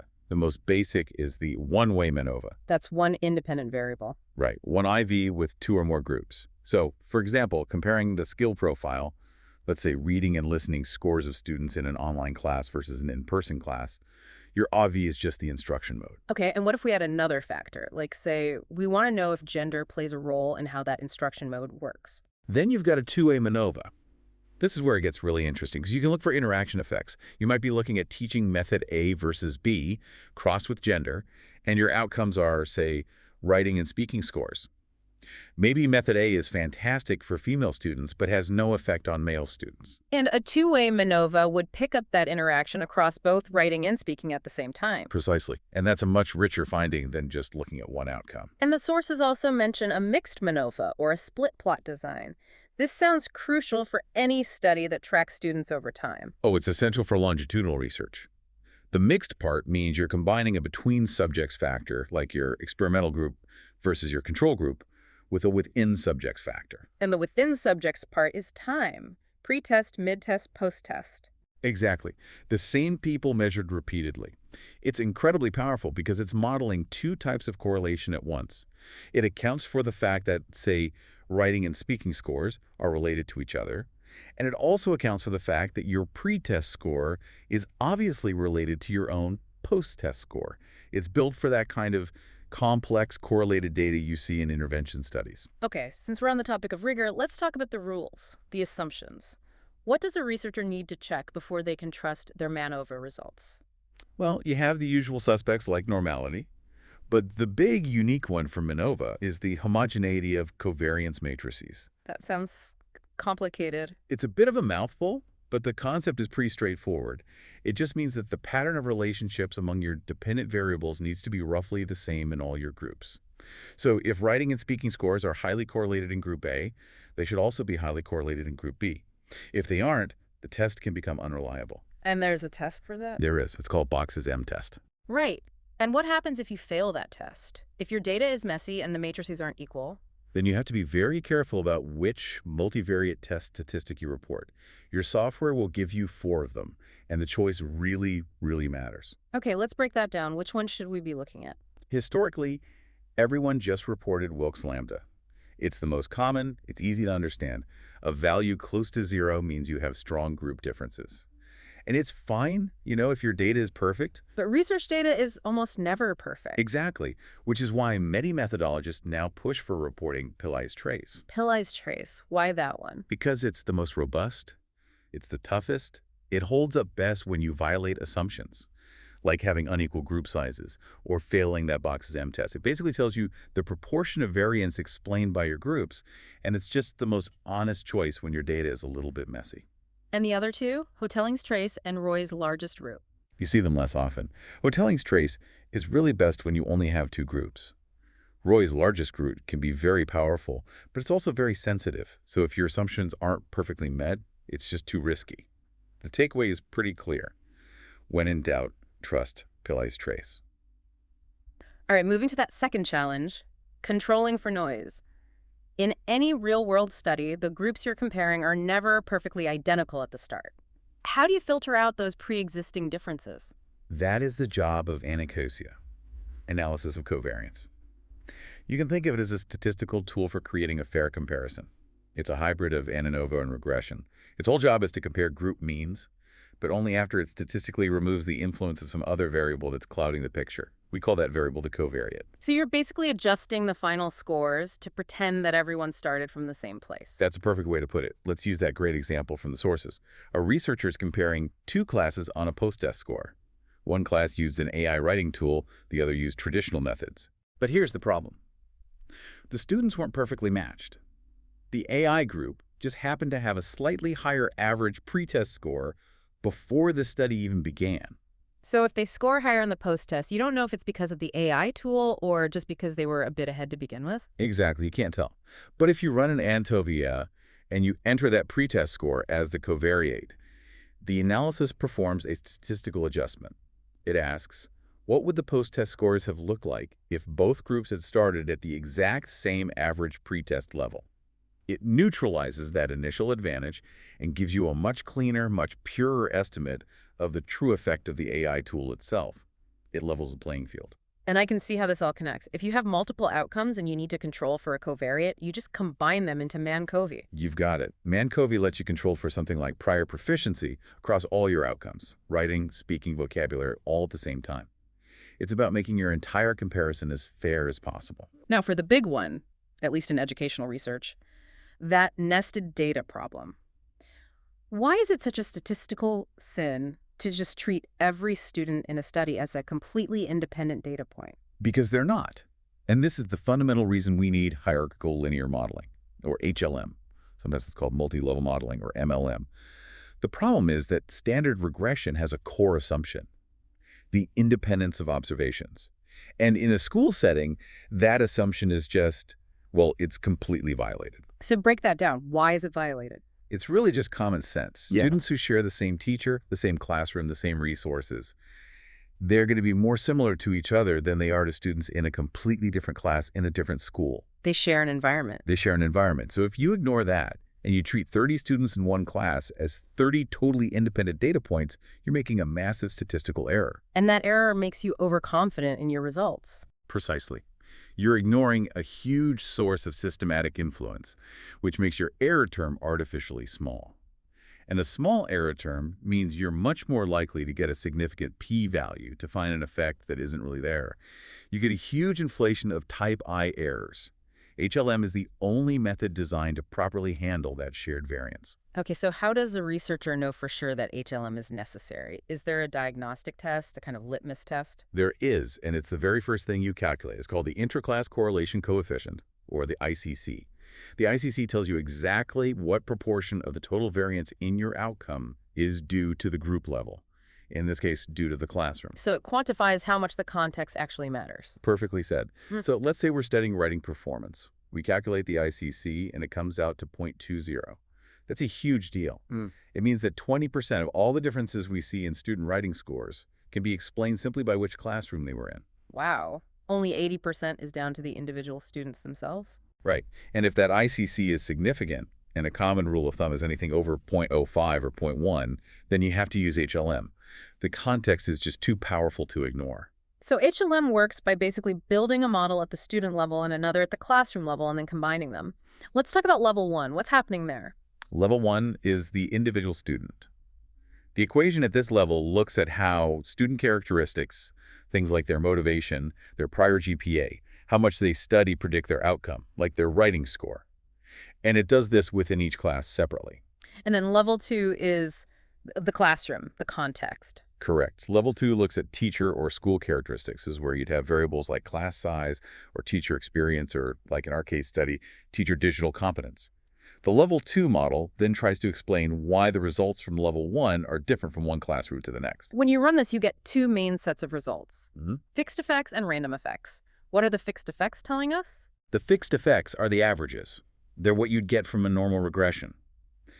A significant fixed effect for motivation means that, on average, across all the classes in your study, higher motivation predicts higher scores. And a fixed effect at level 2. Same idea. A significant fixed effect for teacher competence would mean that, on average, classes with more competent teachers have higher overall scores. But the random effects, that's where the really deep insights come from. Talk to us about the random intercept. The random intercept looks at the variance in the average outcome scores from class to class. If it's significant, it means that the starting point, the average class score, is significantly different across teachers. So some teachers are just getting better results on average, even after you account for the students they have. Exactly. It confirms there's a real teacher effect on overall performance. But the most powerful part is the random slope. The random slope, this is where it gets really nuanced. It's fascinating. A random slope tests whether the relationship between a level 1 predictor and the outcome changes from group to group. So, for example, we know engagement is good for learning, but does the strength of that relationship change depending on the teacher? So is the payoff for being engaged bigger in some classes than in others? Precisely. If the random slope for engagement is significant, it tells you that the effect of engagement isn't a universal constant. It's stronger in some contexts. We're moving from a simple statement like engagement matters to a much more powerful one. Engagement matters, but how much it matters depends on your teacher. And that leads us directly to the holy grail of HLM, the cross-level interaction. This is where you test that moderation idea directly. A cross-level interaction statistically tests whether a level 2 factor, a classroom feature, actually changes the strength or even the direction of a level 1 relationship. I like the analogy of the level 2 factor acting like a dimmer switch. That's a great analogy. The teacher's skill can either turn up or turn down the effect of student motivation. So we can ask a really specific question. Does the positive effect of student engagement on their writing score become even stronger when their teacher has high digital competence? We test that by adding an interaction term to the model, and if that term is significant, it's statistical proof of that synergistic effect. All right, we've dealt with multiple outcomes, nested data. Now for that fourth challenge, testing the entire theoretical map. This is where we need structural equation modeling, or SIM. SIM is really the powerhouse when you have a complex theory you want to test, a whole system of relationships. It's so powerful because it basically combines factor analysis and path analysis into one framework, and its specialty is dealing with those latent variables we talked about. Let's define that again. A latent variable is a concept we can't measure directly, right? Exactly. Think about something like language anxiety. You can't just ask someone on a scale of 1 to 10, how much language anxiety do you have? It's too complex. Instead, you use multiple observable indicators, a series of questions on a survey, things about worry, about physical symptoms, about avoiding speaking situations. SEMs is designed to handle this. So it's a two-step process. First, make sure you're actually measuring the abstract concept correctly, and then test how it connects to other concepts. That's it. The first part is the measurement model, which is done with confirmatory factor analysis, or CFA. The CFA just confirms that your survey items do, in fact, reliably measure the latent thing you think they're measuring. Once you've established that, you move to the second part, the structural model. And that's where you test the arrows, the causal paths between your different concepts. And the structural model is where we can test that tangled web of causality from the sources. Right. Imagine a researcher has this theory, this hypothesized chain of events. They believe that a student's growth mindset, which is a latent variable, influences their level of language anxiety, another latent variable, which in turn affects their actual classroom engagement, which we can observe. And that ultimately predicts their final achievement. That's a complex chain. You couldn't test that with a simple regression? You'd have to run a bunch of separate regressions, and you'd lose the big picture. You'd also be ignoring all the measurement error in your latent variables. SEM tests that entire sequence of arrows, the direct effects, the indirect effects through mediators, all in one single comprehensive model. It gives you a much more holistic test of your theory. Its ability to handle mediation is one of its biggest strengths. But how do we know if the model, the theory we drew on paper, is actually any good? How do we know if it reflects reality? That's where the model fit indices come in. This is a huge difference from regression. SEM doesn't just give you coefficients, it gives you a report card for your entire theory. It basically tells you how well the relationships predicted by your model match the actual relationships you found in your data. So what are the key numbers on that report card? What tells a researcher their model is a good fit? There are a lot of them, but you usually look at a core set. The comparative fit index, or CFI, should be high. You're looking for something above 0.90 or ideally above 0.95. Then there's the root mean square error of approximation, or RMSEA, as a measure of badness of fit, so you want it to be low. Ideally below 0.08, and even better if it's below 0.05. So if my CFI is high and my RMSEA is low, I can be pretty confident that my theoretical map is a plausible explanation for what's going on. Correct. It means the data supports your theory, and that's why SIM is so demanding. You have to be a good theorist first, because no amount of statistical tweaking can make a bad theory fit the data. Okay, let's make this concrete. Let's apply all these tools to that case study from the sources about teacher digital competence.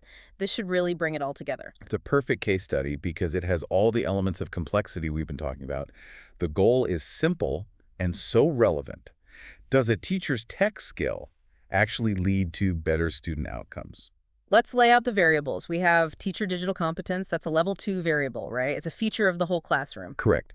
And then at level 1, the student level, we have student engagement and writing performance, which is our main outcome. And importantly, we have prior proficiency, the student's starting skill level, which we need to control for. So with that setup, a level 2 predictor influencing level 1 outcomes, why is HLM absolutely mandatory here? Because of that nested structure we discussed.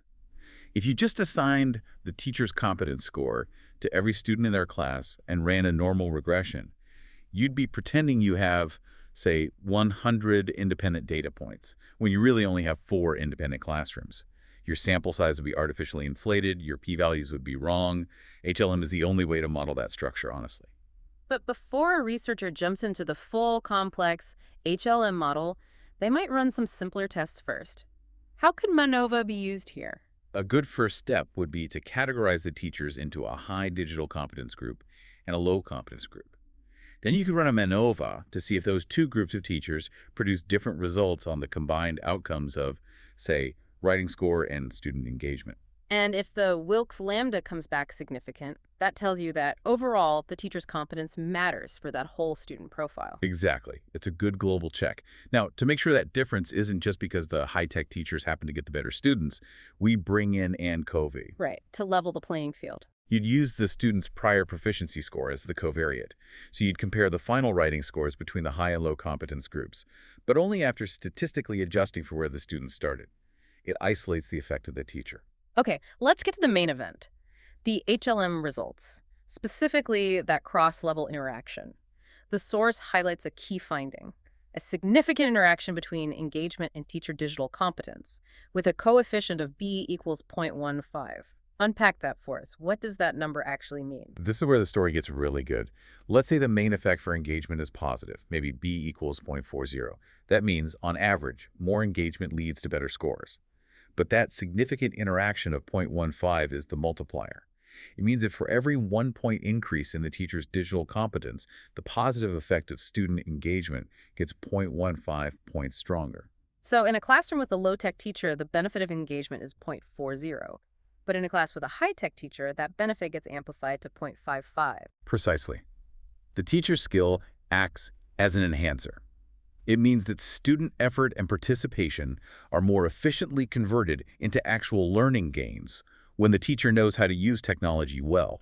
So if the teacher doesn't have those skills, some of that student engagement is just wasted. Or at least it doesn't translate as effectively into achievement. And the visualization of this, the simple slopes plot, would make it crystal clear. You'd see two lines. The line for the high-competence teachers would be much steeper, showing a bigger return on engagement. The line for the low-competence teachers would be flatter. And this isn't just a statistical curiosity. This has direct pedagogical implications. If a teacher's digital skill is a powerful amplifier, what should schools and districts be doing about it? Well, first, it demands a serious investment in teacher training. This isn't about giving teachers a new gadget. It's about building genuine competence.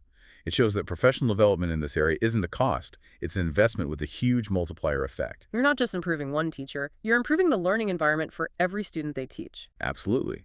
And second, it means curriculum design needs to change. It validates shifting away from the traditional lecture and towards designing interactive, digitally supported activities. The HLM shows that technology helps turn student engagement into concrete results. Before we move on, let's circle back to rigor one more time. We touched on type I error with menofa, the risk of false alarms. How do we control that across an entire study? This is so critical. We need strategies to maintain our statistical integrity. We can break them down into 3 types. First, there's design control. This is stuff you do before you even collect data. Right, using proper randomization, and very importantly, pre-registering your hypotheses. You publicly state your analysis plan before you see the data, which stops you from p-hacking, just trying things until something works. Okay, then there's statistical control during the analysis. Yes, like using ANCOVIA to control for confounding variables. Or you can just set a stricter alpha level. Instead of 0.05, you could demand 0.01. You raise the bar for what you consider a significant finding. And the third strategy is analytical correction. This is what you do after the fact for follow-up tests. This is where the Bonferroni correction comes in. It's the most famous one. It's very simple. You just divide your alpha level, say 0.05, by the number of tests you're running. So if I run 5 follow-up tests, my new p-value has to be below 0.01 to count as significant. That's a very high bar. It is an extremely high bar. And that's the trade-off. Bonferroni is great at preventing false positives, type I errors. But it's so conservative that it dramatically increases your risk of a type 2 error. Which is missing a real effect that's actually there. You might be throwing the baby out with the bathwater. That's the danger. You could miss a real important finding because your correction was just too strict. Which is why many researchers now prefer slightly less conservative methods, like the whole Bonferroni procedure. It finds a better balance. And regardless of what you do, the key is reporting transparency. It's the ethical foundation. Report your exact p-values. Report confidence intervals. And most importantly, report effect sizes. A result can be statistically significant, but practically meaningless if the effect size is tiny. We need to know if an effect is real, but also if it's big enough to matter. All right, let's tackle our last 2 topics. Tracking change over time and finding hidden groups. First, time. How do we analyze that? For that, we use repeated measures ANOVA. It's the workhorse for intervention studies. You use it whenever you measure the same people 3 or more times, a pre-test, a mid-test, a post-test. Those data points aren't independent, they belong to the same person. And the big advantage is power, right? Huge advantage in statistical power. Because each person acts as their own control, you strip out all the random noise and variability between people. It makes the test much more sensitive to detecting real change over time. But with great power comes a special assumption. A very special assumption called sphericity. It basically assumes that the variances of the differences between any 2 time points are equal. It's a bit technical, but violating it can really mess up your results. So how do you check for it, and what do you do if it's violated? You use Mauchly's test of sphericity. If that test is significant, your assumption is violated. Yep. But it's not a catastrophe. The software provides corrections, like the Greenhouse Geyser or Hunfeld correction. You just report the corrected results, and your analysis is still valid. Okay, finally, let's shift gears completely, away from testing hypotheses and towards exploration. Let's talk about cluster analysis, finding groups you didn't even know existed. Exactly. Cluster analysis is what we call an unsupervised learning technique. We're not trying to predict a specific outcome. We're just asking the data. Are there any naturally occurring homogeneous groups of people in here? So if I measure students on a bunch of things, motivation, anxiety, their tech use, their attendance cluster analysis can find the hidden profiles. That's its purpose. It might identify a profile of, say, anxious high achievers or confident but disengaged coasters. And that kind of information is gold for creating targeted interventions. What are the main methods? I see hierarchical clustering mentioned. Hierarchical is a bottom-up approach. It creates a tree diagram called a dendrogram. It's very visual, but the tricky part is deciding where to cut the tree to determine how many clusters you actually have. Then there's k-means. K-means is very fast and great for large data sets, but you have to tell it in advance how many clusters you're looking for, which can be a bit arbitrary. And the more modern approach seems to be two-step clustering. For educational data, it's often the best choice. First, it can handle a mix of data types, both continuous scores and categorical variables like gender. And second, it uses statistical criteria to actually recommend the optimal number of clusters, which takes a lot of the guesswork out of it. But before you do any of this, there's one critical step: standardization. Oh, absolutely vital. You have to convert all your variables to z-scores. If you don't, a variable measured on a 100-point scale will have way more influence on the clustering than a variable on a 5-point scale, just because of the raw numbers. Standardization makes sure every variable gets an equal vote in defining the profiles. So we've covered a lot of ground here. We've moved from MANOVA for multiple outcomes to HLM for nested structures to SEM for complex theories. We've seen how to make our comparisons fair with ANCOVIA and how to keep our error rates in check. I think the big overarching theme is that these advanced tools are all driven by one simple reality. The context really, really matters, especially with something like HLM. We're moving past just asking if something works. We're now able to ask where it works, why it works, and for whom it works best. We saw that so clearly with the teacher's digital competence acting as that amplifier for student engagement. These statistics really do force us to look at the power of the environment itself. And that power is often huge and quantifiable. Remember that ICC example? Finding that 20% of the variance in student performance had nothing to do with the students themselves. It was just about which classroom they happened to be in. Which leaves us with a final, provocative thought for you to take away. If a fifth of your performance in any complex, structured setting, a class, a job, a team, can be explained purely by the environment you are in, how much of your success is really down to your own individual agency, your own effort? And how much responsibility falls on the institution, on the system that created that context in the first place? These tools don't just help us measure the world. They force us to have much bigger conversations about fairness and the true balance between the fixed versus the random effects in our lives. Today, we're not just swimming in the data.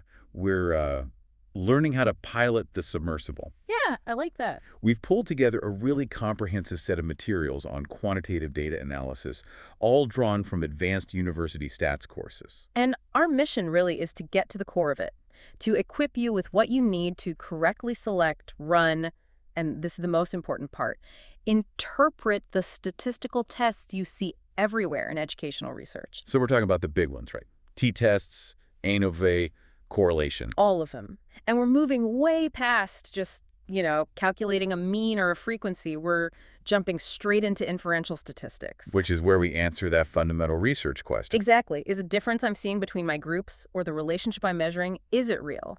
Or is it just random chance? Sampling error? Signal versus noise. That's the entire point of this, separating the signal from the noise. Okay, so let's unpack this. A good place to start, I think, is the most basic form of comparison, the t-test. If your research has you comparing exactly two groups, this is your tool. It is. A t-test's entire purpose is to figure out if the mean score of two and only two groups is statistically different. And the number it calculates, the t-value. Right. It's basically just a ratio. Think of it like this. How big is the difference between the two group averages compared to how much noise or, natural variability exists inside the groups themselves? So if that t-value is big enough, The signal is louder than the noise, And we can say with some confidence that the difference is genuine. But the way you collect your data, that completely changes which t-test you run. Oh, absolutely. It's the first decision point. Get it wrong and you invalidate the whole thing. So our source materials lay out three main scenarios. The first, and probably the most common one you'll see, is the independent samples t-test. Okay, so that's for two totally separate groups. Unrelated groups. The students in Group A have zero relationship to the students in Group B. A classic example is, comparing test scores for a class that used an AI tool versus a class that used traditional textbooks. Two completely different pools of data. Exactly. Then you have the paired samples t-test. And this one is more efficient, statistically speaking. Much more efficient because the data points are related. Usually they come from the very same people. The classic pre-test versus post-test design. That's the one. You measure, say, pronunciation scores for the same group of students before and after some kind of training. Each person is their own control, so you get to eliminate a huge amount of that individual variability noise we talked about. Okay, and the third one? It's a bit more specialized, but really useful. The one-sample t-test. You use this when you want to compare your group's average against some kind of external known standard, a fixed benchmark. Like comparing your university's average IELTS score against the published national average of, say, 6.0. Perfect example. You're not comparing your sample to another sample, but to a predefined standard. Now, before anyone even thinks about looking at that p-value, we have to talk about assumptions. Yes. This isn't just, bureaucratic hoop jumping. No, it's statistical self-defense. It really is. Because if your data doesn't meet the assumptions for a parametric test like the t-test, the result it spits out is, well, it's garbage. It's unreliable. The analogy in the source was trying to drive a Formula One car on a dirt road. It's a great when the mechanics just aren't designed for that terrain. So what are the key assumptions? Okay, three big ones. First, your dependent variable, the outcome you're measuring, has to be continuous. So interval or ratio level data, scores, time, things like that. Right. Second, and this is often the big hurdle, your data needs to be approximately normally distributed within each group. The bell curve. Yeah. We're asking if our data points are spread out in that classic shape, right? Exactly. And we check that formally with something like a Shapiro-Wilk test, or you can just look at a histogram. The rule of thumb is simple. If that normality test gives you a p-value of 0.05 or more, you're good. You can assume normality. But if it's less than 0.05? Then you have to stop. This is non-negotiable. If that p-value is, say, 0.02, your data is not normal. And what's the pivot? You can't just throw out the study. You pivot to the non-parametric alternative. For independent groups, that's the Mann-Whitney U-test. It's a lifesaver because it doesn't care about the means. It compares the median ranks of the data, so it doesn't need that strict normality assumption. And the third assumption? It's more about the research design itself, independence of observations. Every data point has to be independent. Student A's score can't influence student B's score. Which you usually ensure through good experimental design, proper randomization. Yep. No cross-contamination between your groups. Okay, let's ground this in a practical example from the curriculum, an experimental study on AI tools in English for specific purposes, or ESP. Right, they compared an experimental AI group to a control group using traditional methods. But before they even collected data, they had to think about sample size. Which is so crucial for statistical power. You don't want to run an underpowered study. So they looked at the existing literature and decided they could reasonably expect to find a medium effect size. And they quantified that as a Cohen's d of 0.50. Why is setting that target so important? Because it tells you how many people you need. If you expect a really tiny effect, you might need hundreds, even thousands of participants to detect it. If you expect a massive effect, you need fewer. So for that medium effect of 0.50, what was the magic number?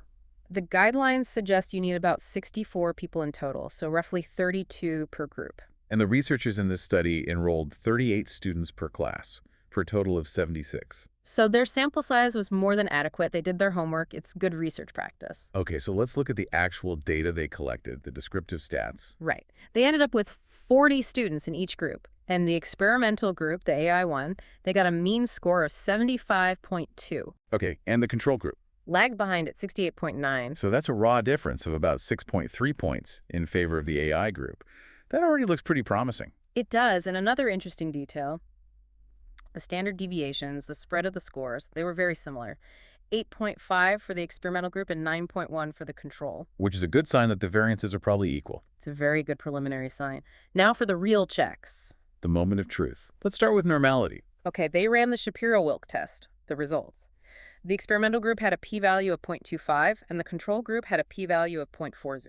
Both are way above that 0.05 cutoff, so normality is met. Check. Check. Next up, the homogeneity of variances using Levine's test. That gave a p-value of 0.28. Also safely above 0.05, so we can assume the variances are equal? Exactly. Since both major assumptions were met, they correctly proceeded with the standard independent samples t-test. So we've confirmed the data is stable. The big question, Yeah. was that 6.3-point difference real signal, or was it just random noise? It was definitely signal. The result was very clear. A t-statistic of 3.50, and the p-value was tiny, just 0.0007. Which is far, far below 0.05. Way below. So we reject the null hypothesis. The difference is statistically significant.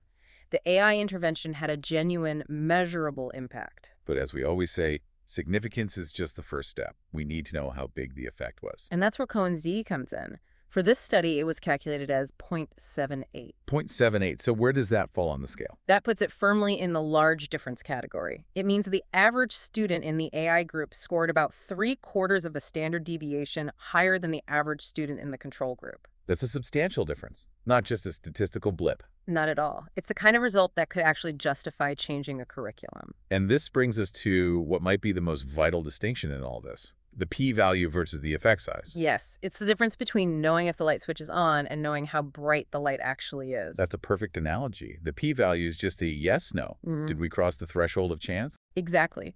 But Cohen's d answers the practical question. So what? How big is this difference, really? Is it important in the real world? Because you could have a study with thousands of people and get a tiny p-value. A p of less than 0.00001, sure. But if the effect size, the Cohen's d, is something like 0.08, then your result is statistically true but practically meaningless. And we have those benchmarks to guide us. We do. A d of 0.20 is considered small. 0.50 is medium. That's a difference you can sort of see with the naked eye. And once you hit 0.80, you're in large effect territory, a really clear, substantial outcome.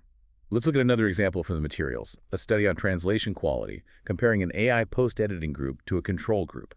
The result was a Cohen's d of 0.88. Yeah, a d of 0.88 is a huge effect. It's absolutely a large effect. In practical terms, it means the students using the AI tools produced translations that were nearly a full standard deviation better in quality. So that gives an administrator a really strong, quantifiable reason to invest in that software. Absolutely. The impact is big enough to justify the cost and the change in curriculum. And just to close the loop on t-tests, if in that AI and ESP study, the Shapiro-Wilk test had come back with a p-value less than 0.05, the pivot is non-negotiable. you'd have to use the two. Mann-Whitney-U test. You have to. If you use a t-test on non-normal data, you're just increasing your risk of getting it wrong. Yeah. The Mann-Whitney-U is the reliable backstop. Okay, so t-tests handle two groups perfectly. But what if our research question is bigger? What if we want to compare, say, 3 different teaching methods? Right, or 4 different types of feedback. This is where we need to level up to ANOVA, the analysis of variance. Because you can't just run a bunch of t-tests, Right. Like method 1 versus 2, 1 versus 3, and 2 versus 3. You can't. If you do that, you dramatically inflate your risk of a type I error, a false positive. It's called the family-wise error rate. So your 5% chance of being wrong on one test balloons if you run 3 of them. It balloons to something like 14% or more. ANOVA protects you from that. It runs a single unified test to see if any of the group means are different from each other. So how does it do that? What's the logic? It uses something called the F ratio. Conceptually, you can think of the F ratio as, well, it's the variance between the groups divided by the variance within the groups. Okay, so it's basically signal divided by noise again. It's the exact same logic. If the differences between your groups, the signal from your intervention, are much bigger than the random differences within the groups, you get a large F ratio, and you can say there's a significant effect. And I'm guessing ANOVA has its own set of assumptions. It does. They're very similar to the t-test. Normality, independence of observations, and crucially, homogeneity of variances. Still checked with Levine's test. Still checked with Levine's test. If Levine's gives you a p-value greater than 0.05, you're good to go with the standard ANOVA. But what if it fails? What if Levine's comes back at, say, p equals 0.02? The variances are unequal. That's a great question. It happens all the time. You can't use the standard ANOVA. You have to switch to a robust alternative, like Welch's ANOVA. Welch's ANOVA. Right. It's a version of the test that mathematically adjusts for the fact that the variances are unequal, which keeps your risk of a false positive under control. Okay, so let's quickly run through the different types of ANOVA. The most basic is the one-way ANOVA. One-way ANOVA is for when you have one independent variable with 3 or more groups. Just like your example, comparing writing scores across 3 feedback types: teacher, AI, and peer. It's clean and simple. Then we get more complex with a two-way or factorial ANOVA. And this is so valuable because it lets you look at the world how it really is, with multiple factors at play at the same time. So you could look at the main effect of teaching method and the main effect of, say, student gender. And most importantly, the interaction effect between them. The interaction is often the most interesting finding, isn't it? It almost always is. It tells you if the effect of one variable depends on the level of the other one. For example, does a new teaching method work really well for boys but has no effect on girls? That's an interaction. And if it's significant, you can't just talk about the main effects anymore. And the last one is for when you measure the same people over time. The repeated measures ANOVA. It's the ANOVA version of the paired samples t-test, but for 3 or more time points. So tracking vocabulary recall at week 1, week 4, and week 8. But this one has a special extra assumption, right? It does. A tricky one called sphericity, which you check with Mauchly's test. And if you violate it, it massively inflates your type I error rate. So if Mauchly's test is significant, what's the fix? You have to apply a correction, like the greenhouse geyser correction. It adjusts the degrees of freedom to make the F-test reliable again. It's a critical step that people sometimes miss. Okay, so let's say we run our ANOVA and the overall F-test is significant. We get a p-value less than 0.05. Right. All that tells us is that somewhere among our groups there's a difference. It doesn't tell us where. Exactly. It's an omnibus test. To find out which specific groups are different from each other, you need to do some detective work. You need to run post-hoc tests. And you only run these if the main ANOVA was significant. Only then. And the choice of which post-hoc test to use goes right back to that Levine's test result. Homogeneity of variances again. If the variances were equal, so Levine's p was greater than 0.05, your go-to choice is Tukey's HSD. It's the gold standard in that situation. And if the variances were unequal? Then Tukey's isn't reliable. You have to pivot to the Games Howell test. It's specifically designed to handle unequal variances and even unequal sample sizes. It's the robust choice for messy, real-world data. What about the Bonferroni correction? When would you use that? Bonferroni is very conservative. It makes it harder to find a significant result. It's really only for when you plan a very small number of specific comparisons from the start, not when you're just exploring all possible pairs. So once we know where the differences are, we still need to know how big they are. Effect size again. For ANOVA, the main one is eta squared, or eta 2 down. Right, and eta 2 tells you the proportion of the total variance in your outcome that's explained by your independent variable. So if we get an eta squared of, say, 0.14, then 14% of the variability in the test scores is directly because of the different teaching methods you used. And the benchmarks are 0.01 is small, 0.06 is medium, and 0.14 is a large effect. the sources also mention omega squared, omega 2D2. Why would we use that? Because data 2.2 has a slight tendency to overestimate the true effect, especially with smaller samples. Omega 2.2 is a more conservative, less biased estimate. Reporting it just shows a higher level of statistical rigor. And for the more complex two-way ANOVA, we use partial eta squared. Yes, because when you have multiple factors, it isolates the variance explained by just one of them, while ignoring the variance explained by the others. It gives you a cleaner picture of each factor's unique contribution. Let's apply this to that feedback study. They compared coherence scores across 3 groups: teacher, AI-assisted, and peer review. And right away, the descriptive stats showed the AI-assisted group had the highest mean score. The ANOVA came back significant with a p-value of 0.007. So you know there's a difference somewhere. Yep. So they moved on to the post-hoc test, Tukey's HSD. And the results were fascinating. The AI group was significantly better than the teacher group and significantly better than the peer group. But here's the kicker. There was no significant difference between the teacher group and the peer group. None at all, which is a really important finding. It suggests that just swapping a teacher for a peer doesn't really improve coherence scores. The big leap in performance only came when AI was introduced. And the effect size for that? The eta squared was about 0.13. So a medium to large effect. A very strong effect. It means the type of feedback accounted for about 13% of the difference in writing scores. In education research, that's a very meaningful impact. Okay, let's step up the complexity to that two-way ANOVA example. They looked at writing scores based on two factors: teaching method AI versus teacher, and drafting approach individual versus collaborative. And the key finding here was a statistically significant interaction effect. Which means we can't just talk about the main effects. You can't.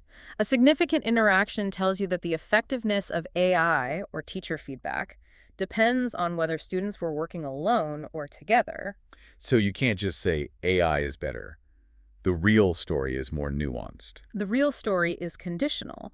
It might be that AI is fantastic for individual drafters, giving them personalized feedback, but when students work collaboratively, maybe the AI gets in the way of their peer discussion and its advantage disappears. And the best way to see that is with a graph. Absolutely. You have to visualize it with a line graph. If those lines representing the two drafting approaches are not parallel, if they cross, or one is steep and the other is flat, that's your interaction. It shows you exactly how the relationship changes under different conditions. Okay, we've spent all this time comparing groups. Let's shift gears completely. Now, we're not interested in differences, but in how variables move together. We're entering the world of correlation analysis. And the first rule of Correlation Club is: correlation is not causation. You have to say it every time. It describes association, not cause and effect. We're just quantifying how closely two things move in sync. And the metric for that is the correlation coefficient, $3. Right. And for the strength, a correlation from 0 to about 0.19 is considered very weak. Basically no relationship. Pretty much. From 0.40 to 0.59, you're in the moderate range, a meaningful link, and anything from 0.80 to 1.00 is very strong. Look, which correlation technique you use depends on your data type. The default is Pearson's law. Pearson's is the parametric choice. You use it for two continuous variables that are normally distributed and have a linear straight-line relationship, like the example of IELTS score and GPA, which had a strong positive correlation of 1.6522. And if those assumptions are violated, if you have, say, like IELTS scale data, then you need a non-parametric test. The most common is Spearman's rank order correlation, or ROE. It works with the ranks of the data, not the actual score, so it doesn't need normality. What about the other one, Kendall's tau? When would you use that? Kendall's is great for small samples, under 30 or so, and also when your data has a lot of tied ranks. It's just a bit more conservative and reliable in those specific tricky situations. And what if we think a third variable is muddying the waters? A confounder. That's where you use partial correlation.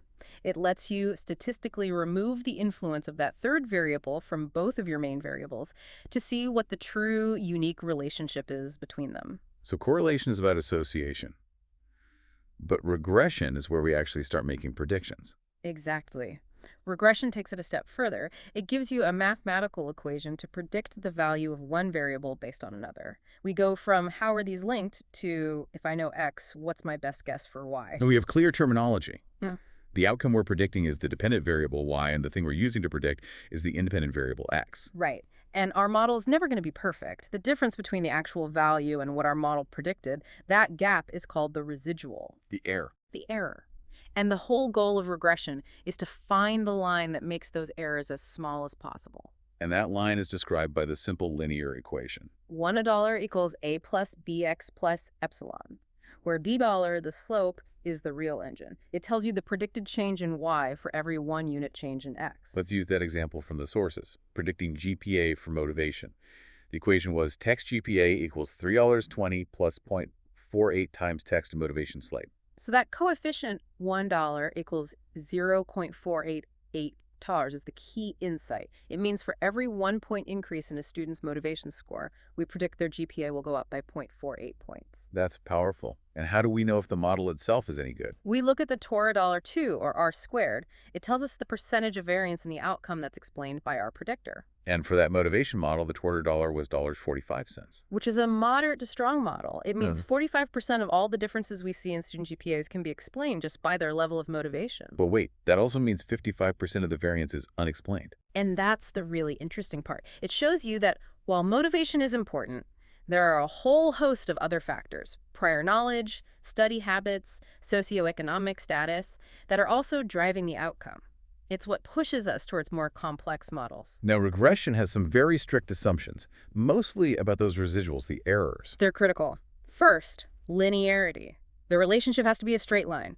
You check this with a scatter plot. Second, normality of residuals. The errors should form a nice bell curve around 0. Third, and this is the one that always trips people up, homoscedasticity. Okay, give us the quick and easy analogy for that one. Homoscedasticity means equal scatter. Imagine your prediction error is like a flashlight beam. You want that beam to be the same width all the way across. You don't want it to start narrow and then fan out into a big funnel shape. Ah, so the funnel shape is the enemy. The funnel shape is the villain. It means your model is good at predicting for low scores, but terrible at predicting for high scores. The error isn't constant. We check for that using a residual plot. And the last one is independence of errors. Right. The errors shouldn't be related to each other. We check this with the Durbin-Watson statistic. If it's close to 2.0, you're usually okay. Okay, so simple regression is great, but real-world outcomes, like student success, are driven by multiple factors at once.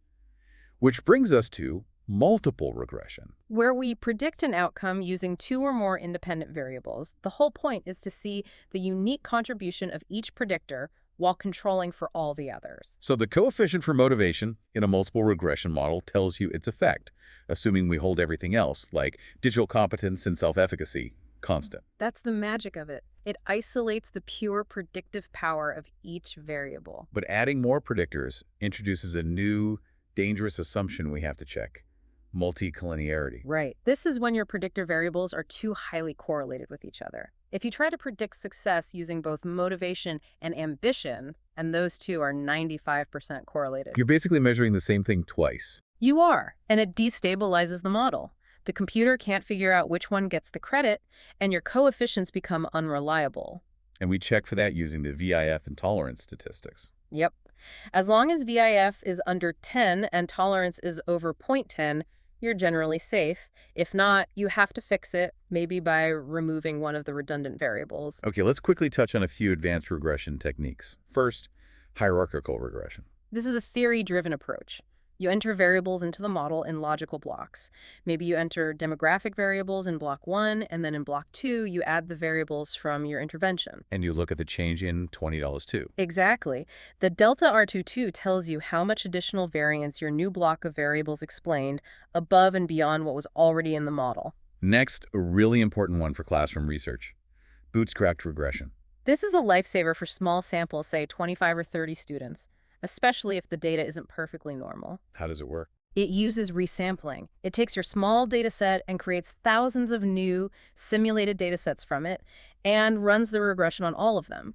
This gives you much more robust, reliable standard errors and confidence intervals that don't depend on the assumption of normality. So it makes your findings from a small study much more trustworthy. Infinitely more.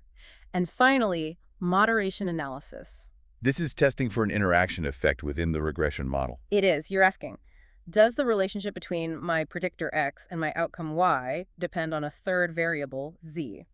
If you find a significant interaction, it fundamentally changes your interpretation of the results. And throughout all of this, visualization is key. It's non-negotiable. For regression, you absolutely need to see the scatter plot with the regression line to check for linearity. And the residual plot to check for that evil funnel shape for homoscedasticity. Right. And for multiple regression, a partial regression plot can be really insightful, as it visualizes the unique effect of just one predictor after controlling for all the others. We have come a long way today. We started with the simplest question a t-test asks.